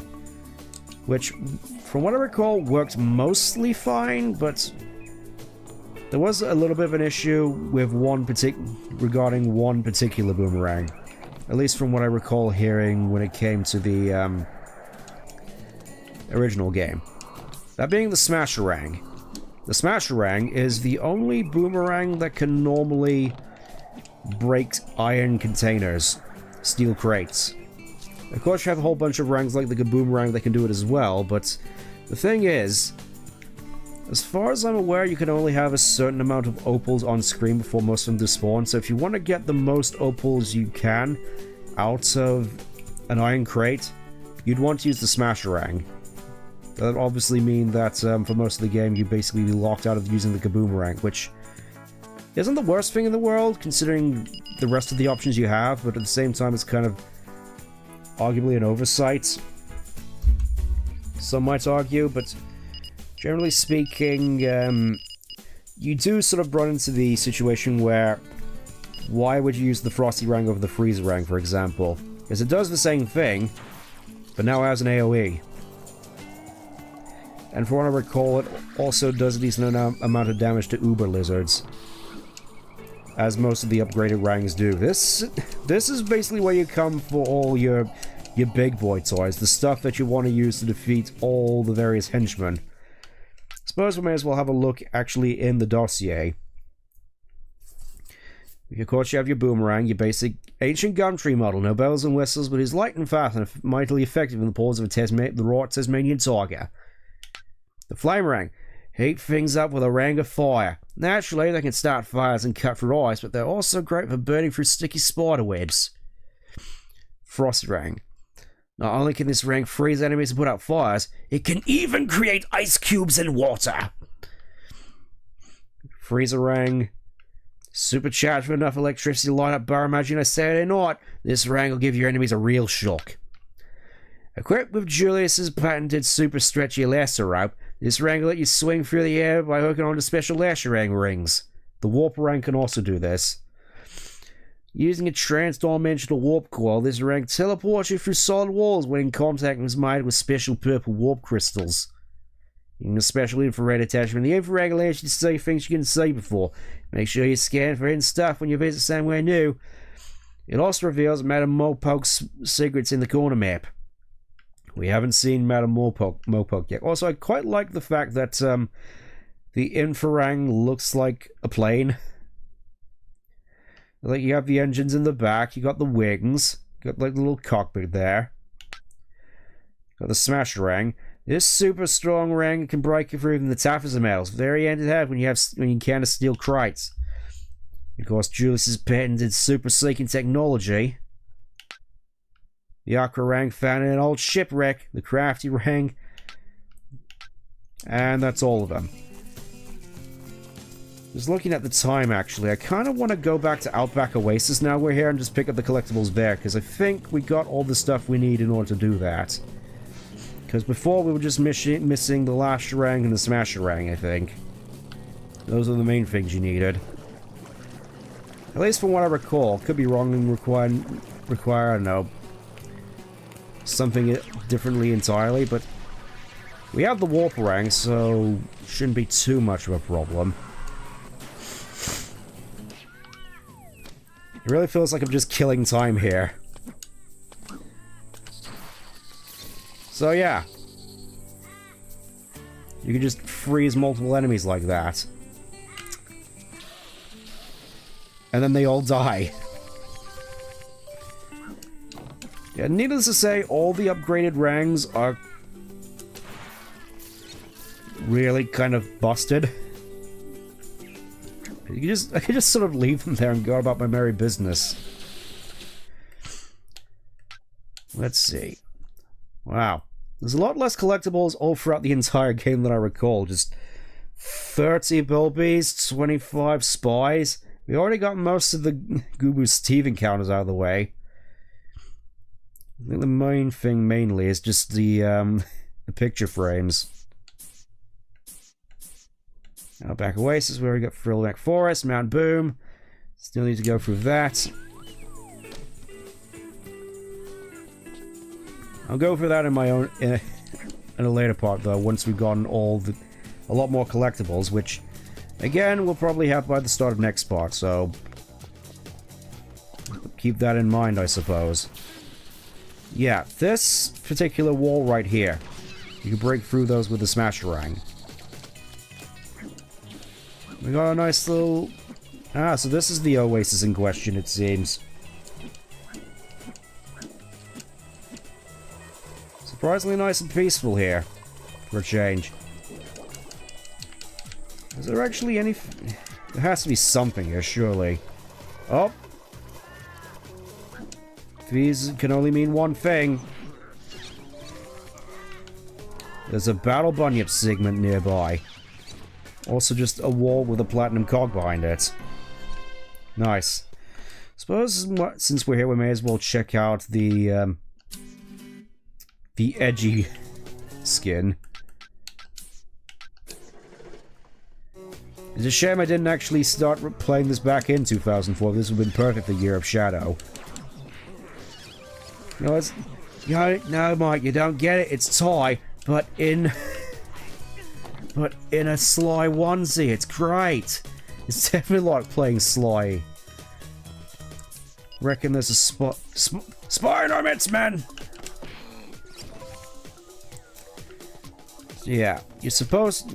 Apparently, you're tasked here with killing 6 of these Uber Blue Tongues, and you just conveniently have a Battle Bunyip here in order to make that easier for you, just in case you don't have any upgraded rangs. I'm thinking for the time being, I'll just deal with the rabble. I want to at least try the freezer rang against them. Because yeah, it does affect them at the very least. But I'm guessing you're going to need to hit them multiple times, as they just sit there in slow motion.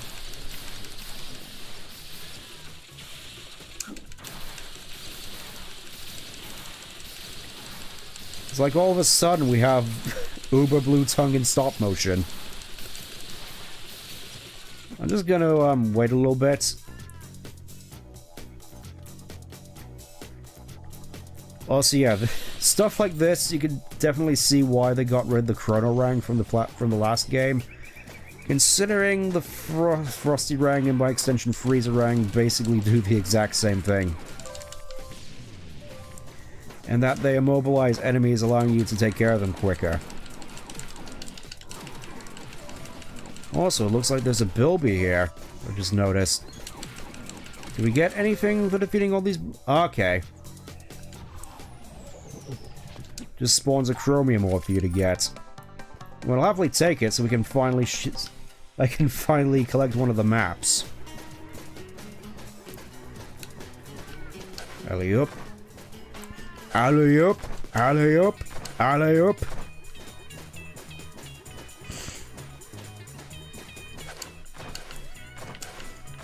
I do admittedly feel that there was a little bit of a missed opportunity for you to get alternate skins for your bunyips as well. Like, at the very least, a Sly themed skin for the Battle Bunyip would be pretty cool. But of course we don't have Sly's Boomerang yet, so I think we're just gonna swap back to the, actually... Tie 2077. Oh yeah, we got the Christmas tie outfit, which I completely forgot about. Let's put that on for the time being. Flaming Hot, Castmobile, Doom Ranger, Flaming Hot. Just go with the Oldsmobile. Yeah, and this whole outfit makes Ty look like he's been doing some very particular lines, which the teacher would not exactly approve of. I'll just put it that way. It's powdered sugar on his nose. Swear on it. Just want to check if there's actually any collectibles under the water here. Nope, it's just opals. So let's see, collectibles in Outback Oasis, just a couple of picture frames left, a couple of cogs, and one instance of Goober Steve we haven't found yet. I'm gonna have to go and rectify that in a big hurry. If I can find the switch now, which hopefully shouldn't be too much of an issue. I love the fact that I said, oh, you know, just do this, go back and backtrack to all the areas once I got enough stuff, and here I am doing it anyway. I reckon, though, once we get through this next boss, that's gonna be where I leave the street. That's gonna be where I end things for the time being. I feel, generally speaking... Oh. There was a thing behind here that I didn't notice the first time I came here. Like a fool. Can you actually break... You can't break this, okay.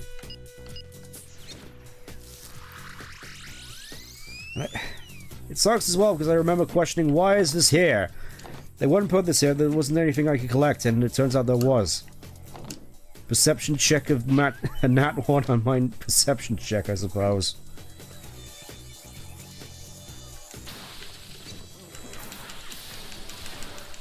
Yeah, you can see how powerful these upgraded rangs are, just cleaving through hordes of enemies.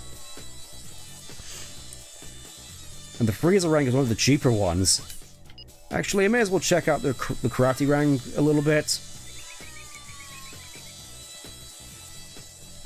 How it works is, you throw it, and then it sticks in the wall. Or more accurately, it sticks in the ground. And you wait a little bit, then it explodes.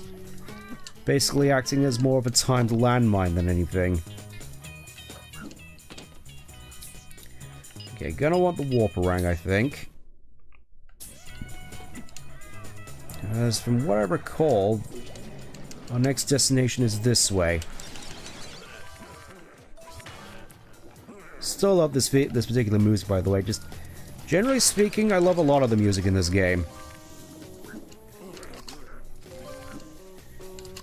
It's just, I find a very calming and relaxing soundtrack for the most part, until it gets a little bit more serious, in which case it's, not as good, I'll admit.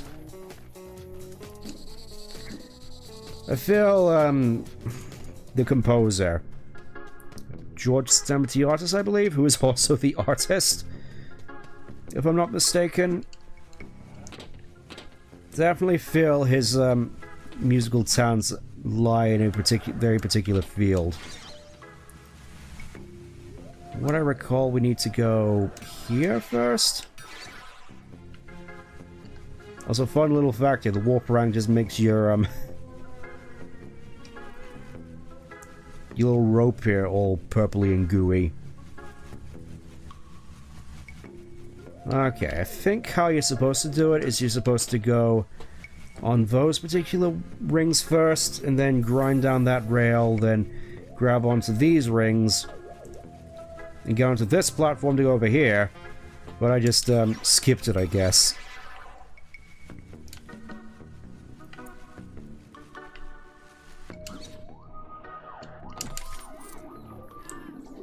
And that opens up that particular bulkhead. I'm gonna see how the freezer rang works against these uber frills. This may not end, this may not end well. I'm going to put you in stop motion whether you like it or not, buddy. I just realized I can just do that, then I can do that. I think I already got all these picture frames though, so bye.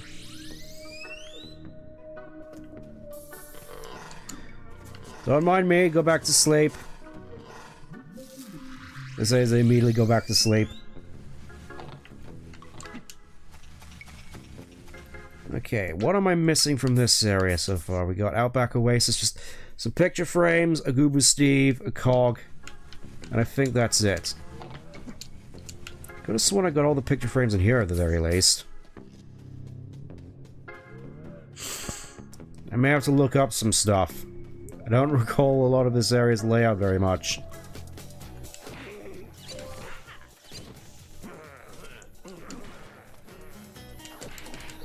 Don't mind me, I'm just going this way now. Okay, bulkhead, I believe.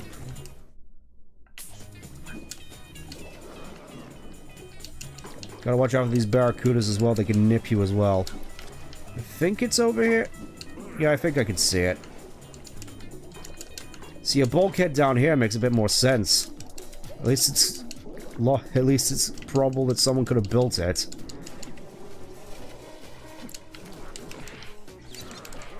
And here's Steve again. Our favorite weirdo. It's you again, you funny little lizard guy. How did you find me? Never mind. As long as they didn't follow you. They didn't follow you, did they? That's good. Can't be too careful. Look what I've been collecting. I found them lying all around the place. I don't need them, so they're all yours.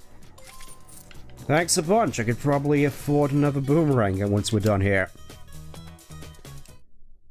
Maybe not. Let's have a look.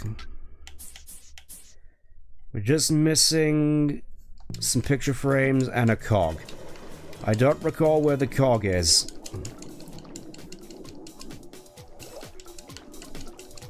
And I could have sworn we'd already gotten most of the picture frames, so... maybe just head to the training grounds for the time being, see what I can find there. If not, we can just wander around for a bit of mix. This is the wrong way.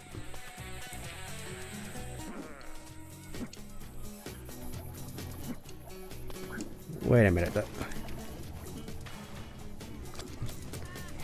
Okay, so that's just the way I came in. Could have sworn there for a second. That looks like somewhere I haven't been yet. But it turns out, yes, you have, Stan. You're just going mad. The accident wasn't your fault, Stens. You gotta let go. I think I've already gotten that collectible, so let's just head into the training grounds and see what I can find in here. At least here the soul blades at least make a little bit more sense.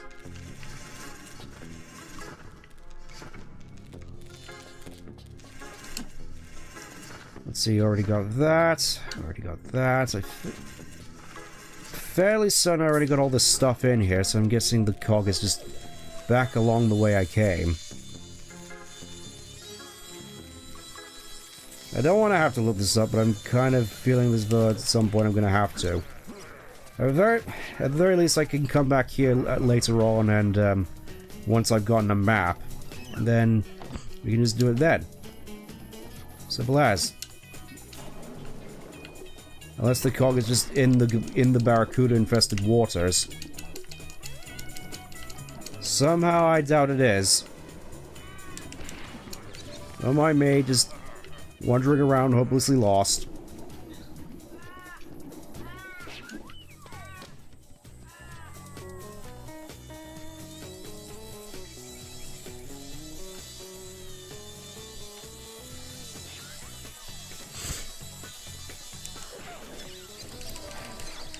You know, I'll tell you what. We have 10 chromium orbs. So instead of me just running around wasting time trying to find all the stuff, we can at least get a map to give us a hint. For now, let's put on the 2077 look. I do kind of like it. You can obviously tell what it's inspired from, as I believe it did, as Cyberpunk did come out around this time. The time this was coming out, and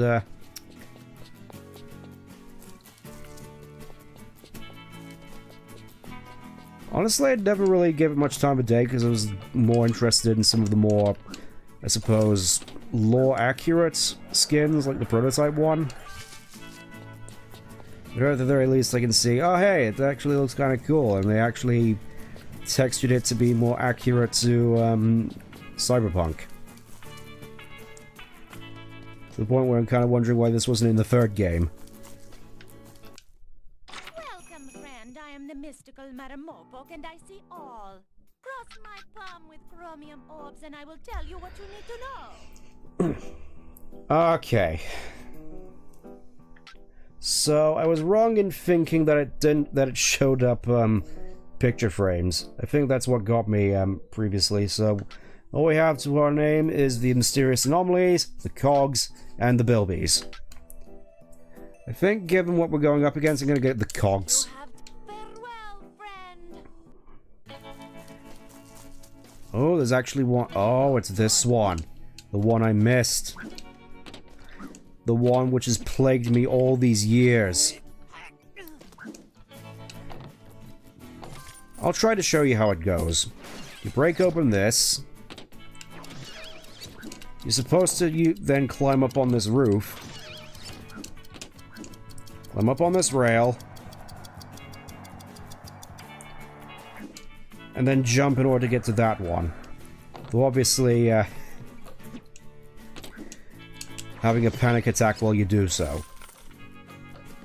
I definitely do kind of wish there was a picture frames map in this game. I'm pretty sure there was one in the third game. Can't have a feel as though I've mastered this particular jump at this point. And there we go.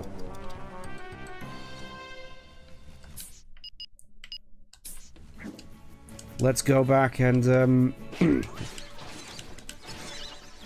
get the missing cog in Outback Oasis if we can find it. Hopefully we can find the missing picture frames along the way. Emphasis on hope.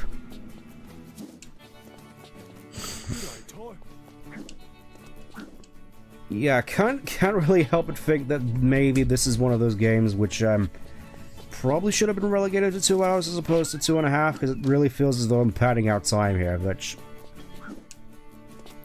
hopefully you don't mind watching at home. However, at the very least, I have a fair bit to talk about, which is nice. Alright, let's do this again, Sheza.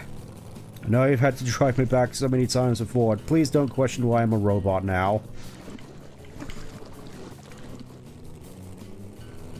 I suppose at the very least it makes sense with all the robot duplicates we've gotten in this game. Now I am the robot duplicate.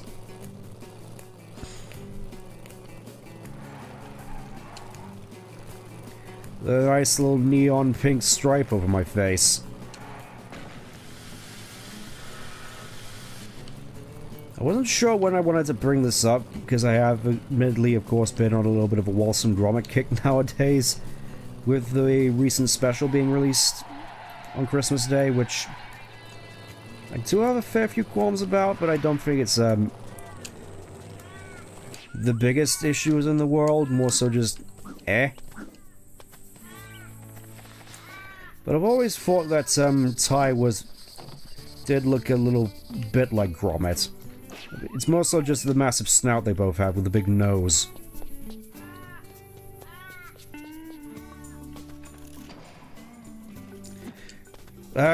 Game.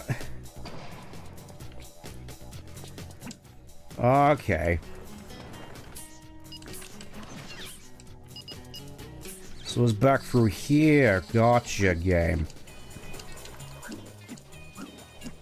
Or as you can tell, I'm a highly advanced robot because I'm waterproof. Oh, and there's invisible crates here as well. Oh.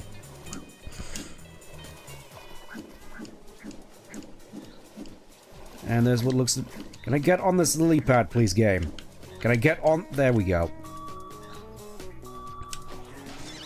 Okay, these aren't our missing picture frames, but I appreciate the opals nonetheless.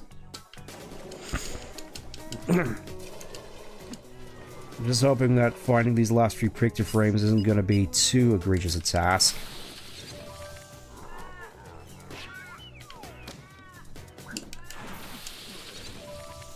Guessing probably just going to have to keep the infrared handy. Okay, by the looks of it, it's okay, it's down here, then take a left through Blue Tongue Alley. Nice to see they're back. I'm guessing I'm just gonna have to need to get the battle bunny up for this. Are there any pictures? Actually, knowing this game, they're not in the pic. They're not in the invisible crate. That's a shame. All right. Time to fight you guys again. Gotcha, how's my day? Still getting over this cold by the sounds of it, but otherwise been doing fairly good. Hopefully the same can be said for you. Still hopelessly lost trying to find more picture frames, unfortunately.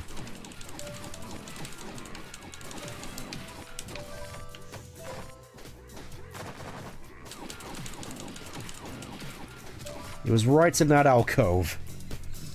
Somehow I missed this. So let's have a look at Outback Oasis. All we're missing is 3 picture frames. This really does feel like the whole 1 opal missing from the first game.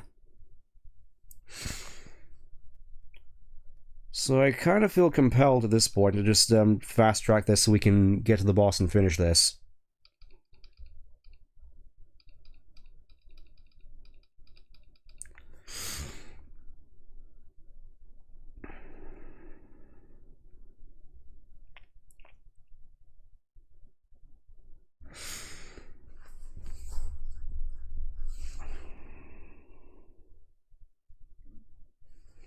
Hope you get better soon. Thank you.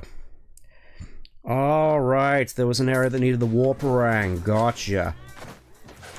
I could have sworn there was a place with the warparang in here, but I must have just passed it by. I think it was more sort of tucked away. Give me my warparang. Give me my nice little purple things. Let's get out of here before I get hopelessly lost again.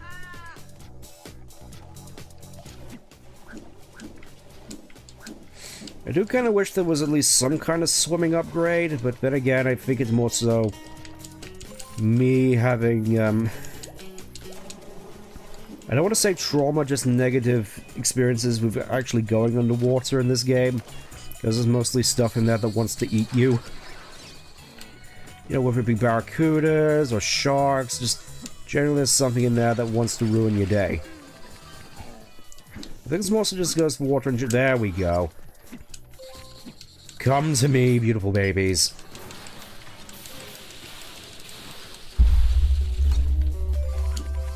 Ah, that feels good.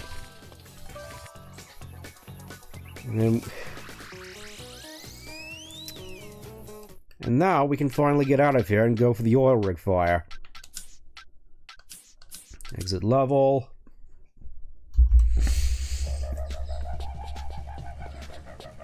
And yeah, that's all of Outback Oasis complete. And we're pretty much 44% complete. We're roughly halfway through the game at this point. Obviously there's a fair few stuff in terms of collectibles I've still yet to get yet, though, of course, by next stream, I'm confident that that will change. We already got all the bunyip keys. All that's missing is the rank upgrades and the health upgrades.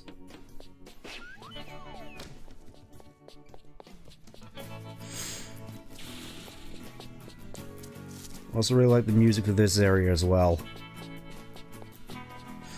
Hello, toy. Well, this game definitely just has music that makes you... that's it. I don't want to say chill lo-fi beats to fight for your life in the Outback for, but it does give you that some sort of feeling. Well, enough chit-chat. Let's go and finally deal with this oil rig fire. Time, mate. The oil rig. It's already gone. Where have you been? Ah, you know, Mario, I've just been wandering around Outback Oasis trying to find all these picture frames. Picture frames, Ty! 30 people are dead. The wives are in mourning. They're burning alive.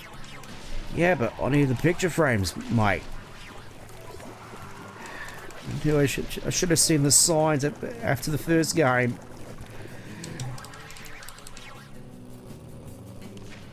Sheila asked you to rescue all her kids twice, and you're busy trying to find thunder eggs with being held by lobsters while her children were lost and afraid in the snow, mate.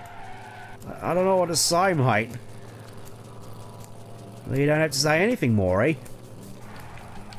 I don't know where I'm going with this. Anyways, it's time to go to the oil rig and finally put this whole episode to rest. Yeah, that really is on fire, huh? Alright, let's go in. Quite fortuitous that I happen to bring the freezer rings to this. Also, yeah, that skybox I've noticed looks fairly familiar to Mount Boom's. Before the whole place blows sky high. Be careful though, Kaz's troops are out in force. Shouldn't be a problem. It's time to party like it's 2023.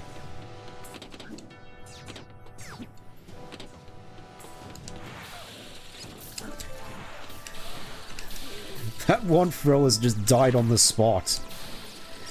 Also, yeah, though. Most of these lizards are just standing here. Guys.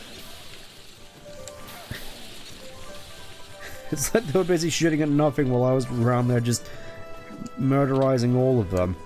I'm guessing there's no spies in here because this is, unfortunately, a one-time area. You only come in here once.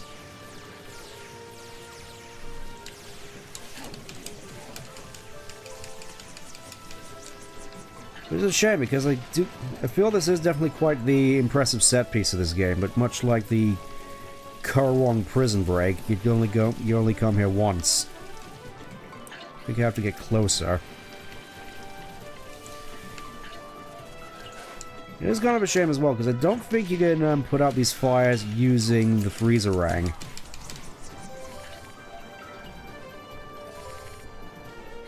I suppose going by Pokemon logic, where water is objectively better than ice in most situations. And we even have thrill lizards here in hazmat suits is great. Just little attentions to detail like that. How were you not all burnt alive? You were literally in just a pillar of flame. You know, just like Sephiroth's boss fight. Don't mind me.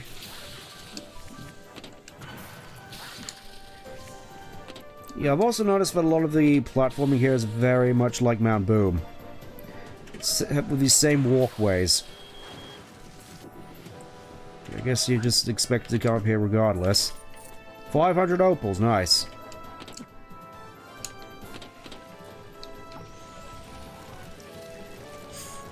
Let's see what's around here.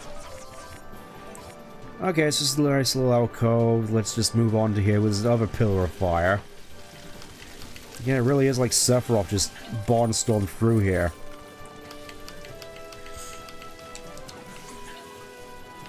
Let's see what's up here next, actually.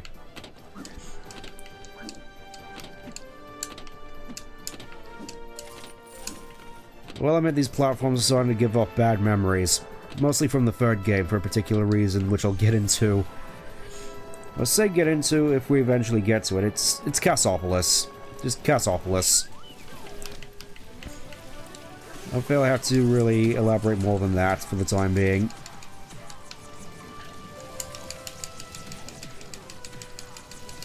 What? Okay, I should have known that the spin wouldn't really work on the fire pillars, but it did seem to work on the smaller fires, which is nice.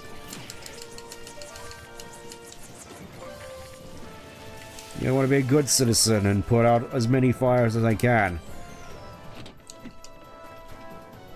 I suppose it's really quite thematically accurate that I brought the Frosty rank for this. No! Oh. I Sonic 06'd it. Your attracting platforms mean nothing to me if I can just casually sit here on the alcove and wait.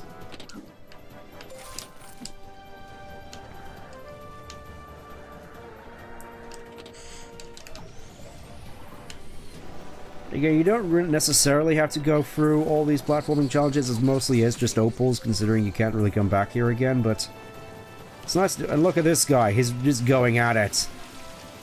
The bravest soul here. Even though his water seems to be far less effective than mine. They even have turret emplacements here, what the heck? Somehow I completely forgot about this. They just have turrets set up.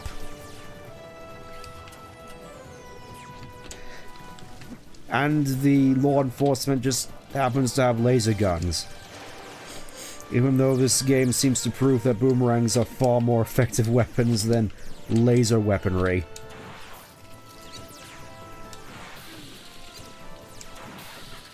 As it just casually I love how casually they're shooting at him, just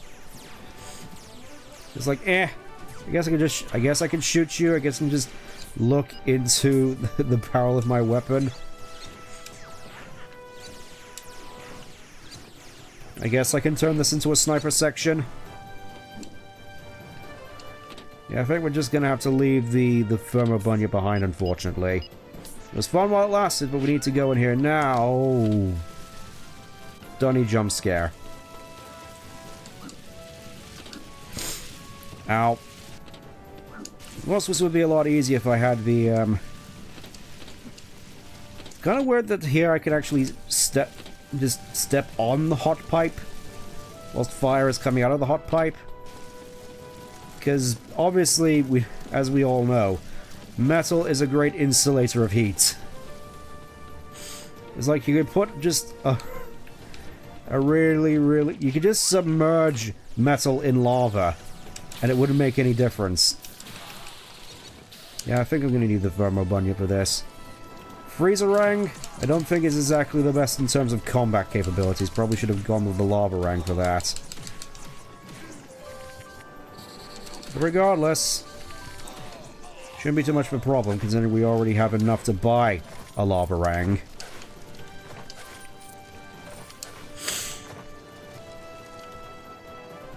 Yeah, this place has really gone to hell, huh? It's like even as we go up, the smoke just starts getting thicker and thicker. We've got ninjas here for some reason. Honestly, this is probably one of my favorite set pieces in the entire game, if I'm being perfectly honest. Just for that just sense of immersion, even though really, when you think oil rig fires, you mostly just think, explosions. And to be fair, this place looks like it's already gone to hell. But there is still a fair bit of structural integrity, if that makes sense.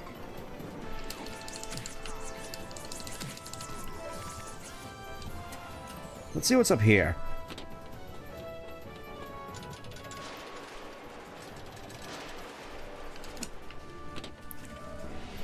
Obviously more collapsing walkways, which I suppose makes sense here.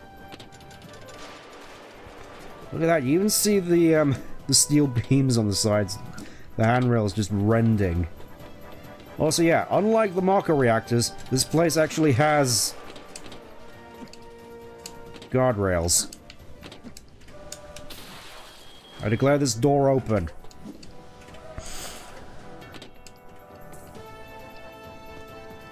Just want to check real quick if there's not any more of these water things that I have to use. Doesn't look like it. I think that was mostly just so I could deactivate the platforms and get up here by the looks of it. Alright. Feels as though we're getting close. The entire world below me is a void, I just noticed. And I suppose it doesn't exactly expect you to know. It's like, look, we even got seagulls.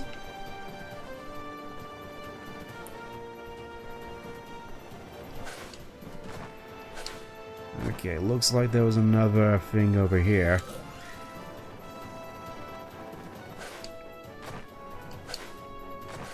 Another thing over here. And I'm guessing another thing over here.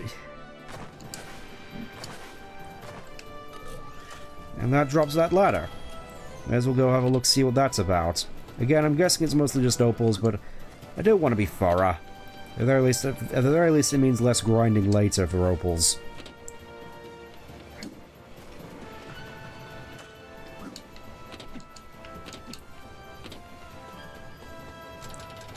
Okay, I guess this is just the way forward.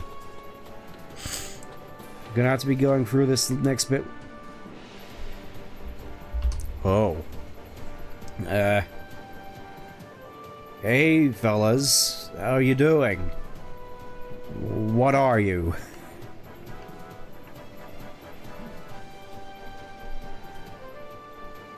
Yeah, that's it. Yeah, this definitely doesn't seem like a trap at all. But then again, Ty is known not to be an intelligence-based fighter, so let's go in. Just a whole bunch of switches here we need to press by the looks of it. Doesn't look like there's anything time-based here. There we go, can finally clear up the smoke in here, and let's get out before, yeah, those things start chasing us.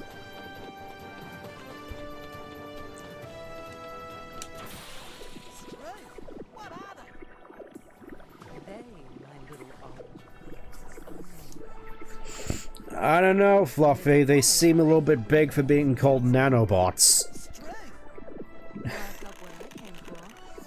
She's got a light bulb.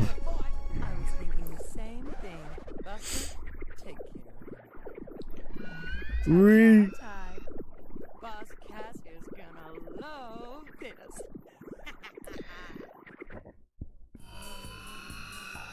He really just froze us from the ore rig into this nice little fishing village.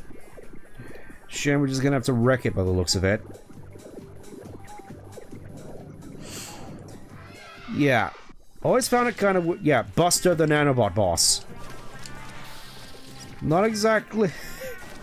Those are some pretty big nanobots, I'll just say. Also, guess where his weak spot is. You'd think from being created out of nanobots, this thing would know not to have an obvious weak spot, but I guess not.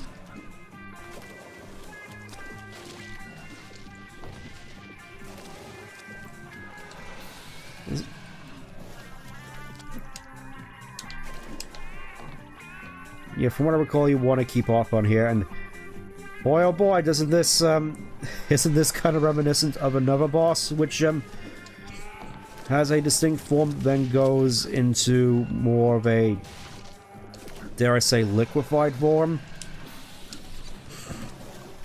It's not quite so obvious as of yet, but it will. Oh yeah, and these guys just start converging on you after a little bit. I always found it unnerving how they did this. Thankfully, there's still plenty of piers for me to run on.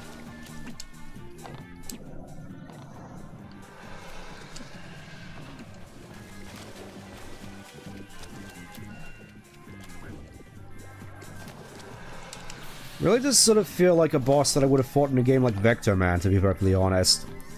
Given I was just, like, made out of spears. Or an N64 game, given how, textures and, 3D looking objects worked in that game.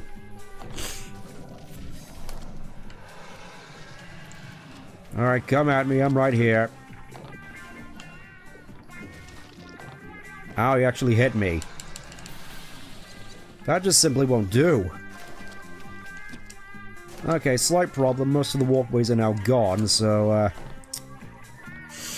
not entirely certain as to whether these actually help, but I'm also just doing it for placebo. Okay, the core is just under the water there. Or more accurately, in the ground. He literally just elbow drops you, it's great.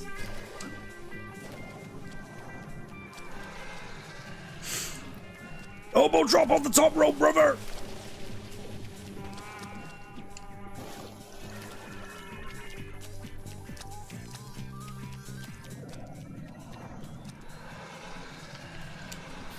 There you go.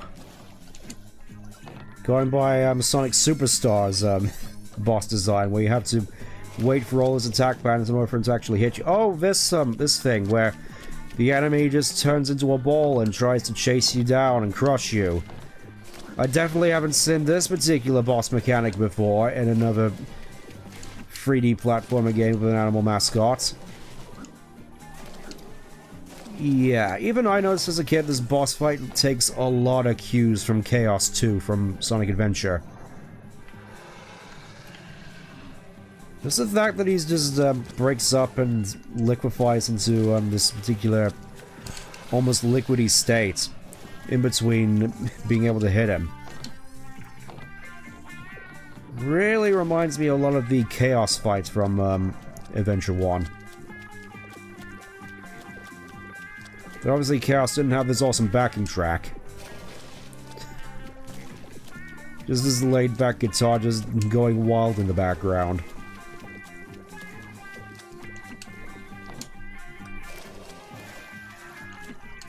This thing's going down in the bayou. I mean, hopefully the oil rig is doing alright while this is all going on. Oh, he actually punches the ground if he gets too close. Right. I never actually had that happen to me before. I just assumed it just sort of runs you down without any notable animation. But no, he just straight up punches you. Or at least ground pounds.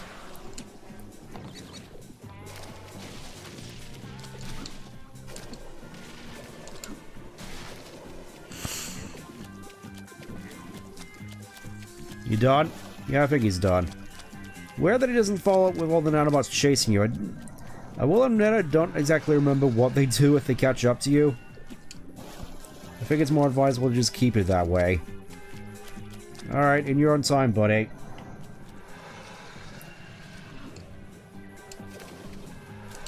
There we go.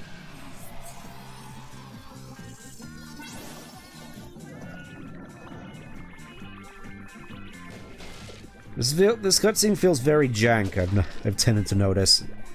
And it's trying to be cool and all these set pieces, but it's trying its best.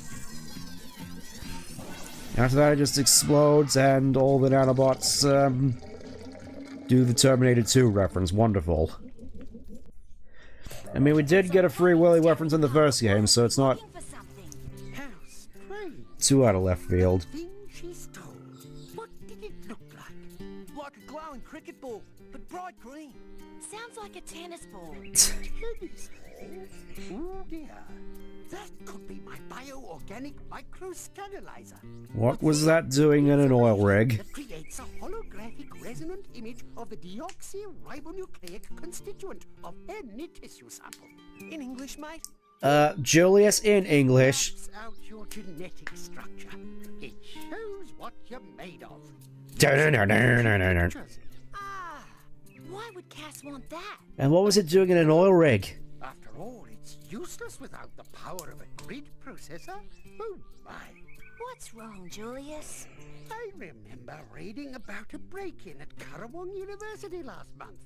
And the only thing stolen was a grid processor. How interesting. I think you top dollar Fluffy stole it. Boss Cass is up to something. Something big. You may be right, Shaza. I need to work out what Cass is doing with all those parts. You'll probably find out in the middle of a scene transition. I've got some bush rescue jobs to do. Yep, meanwhile in Cassopolis. There's Baramaji. What's he planning on doing in Baramaji? Julius has excelled himself yet again. Stop doing that. Let us begin the test. Well, what are you waiting for? Turn it on.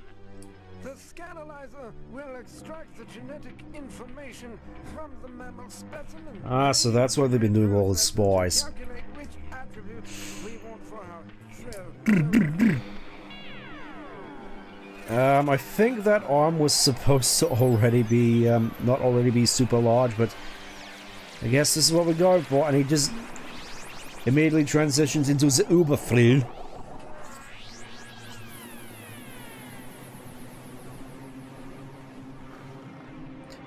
Definitely a mean-looking brute. At last, success! I'll call him Uberfrill. He has all the best qualities. It's quite interesting that this is technically story-wise where they're introduced, despite the fact we've been fighting Uberfrills for most of the game so far. Just, a little bit of weird dissonance.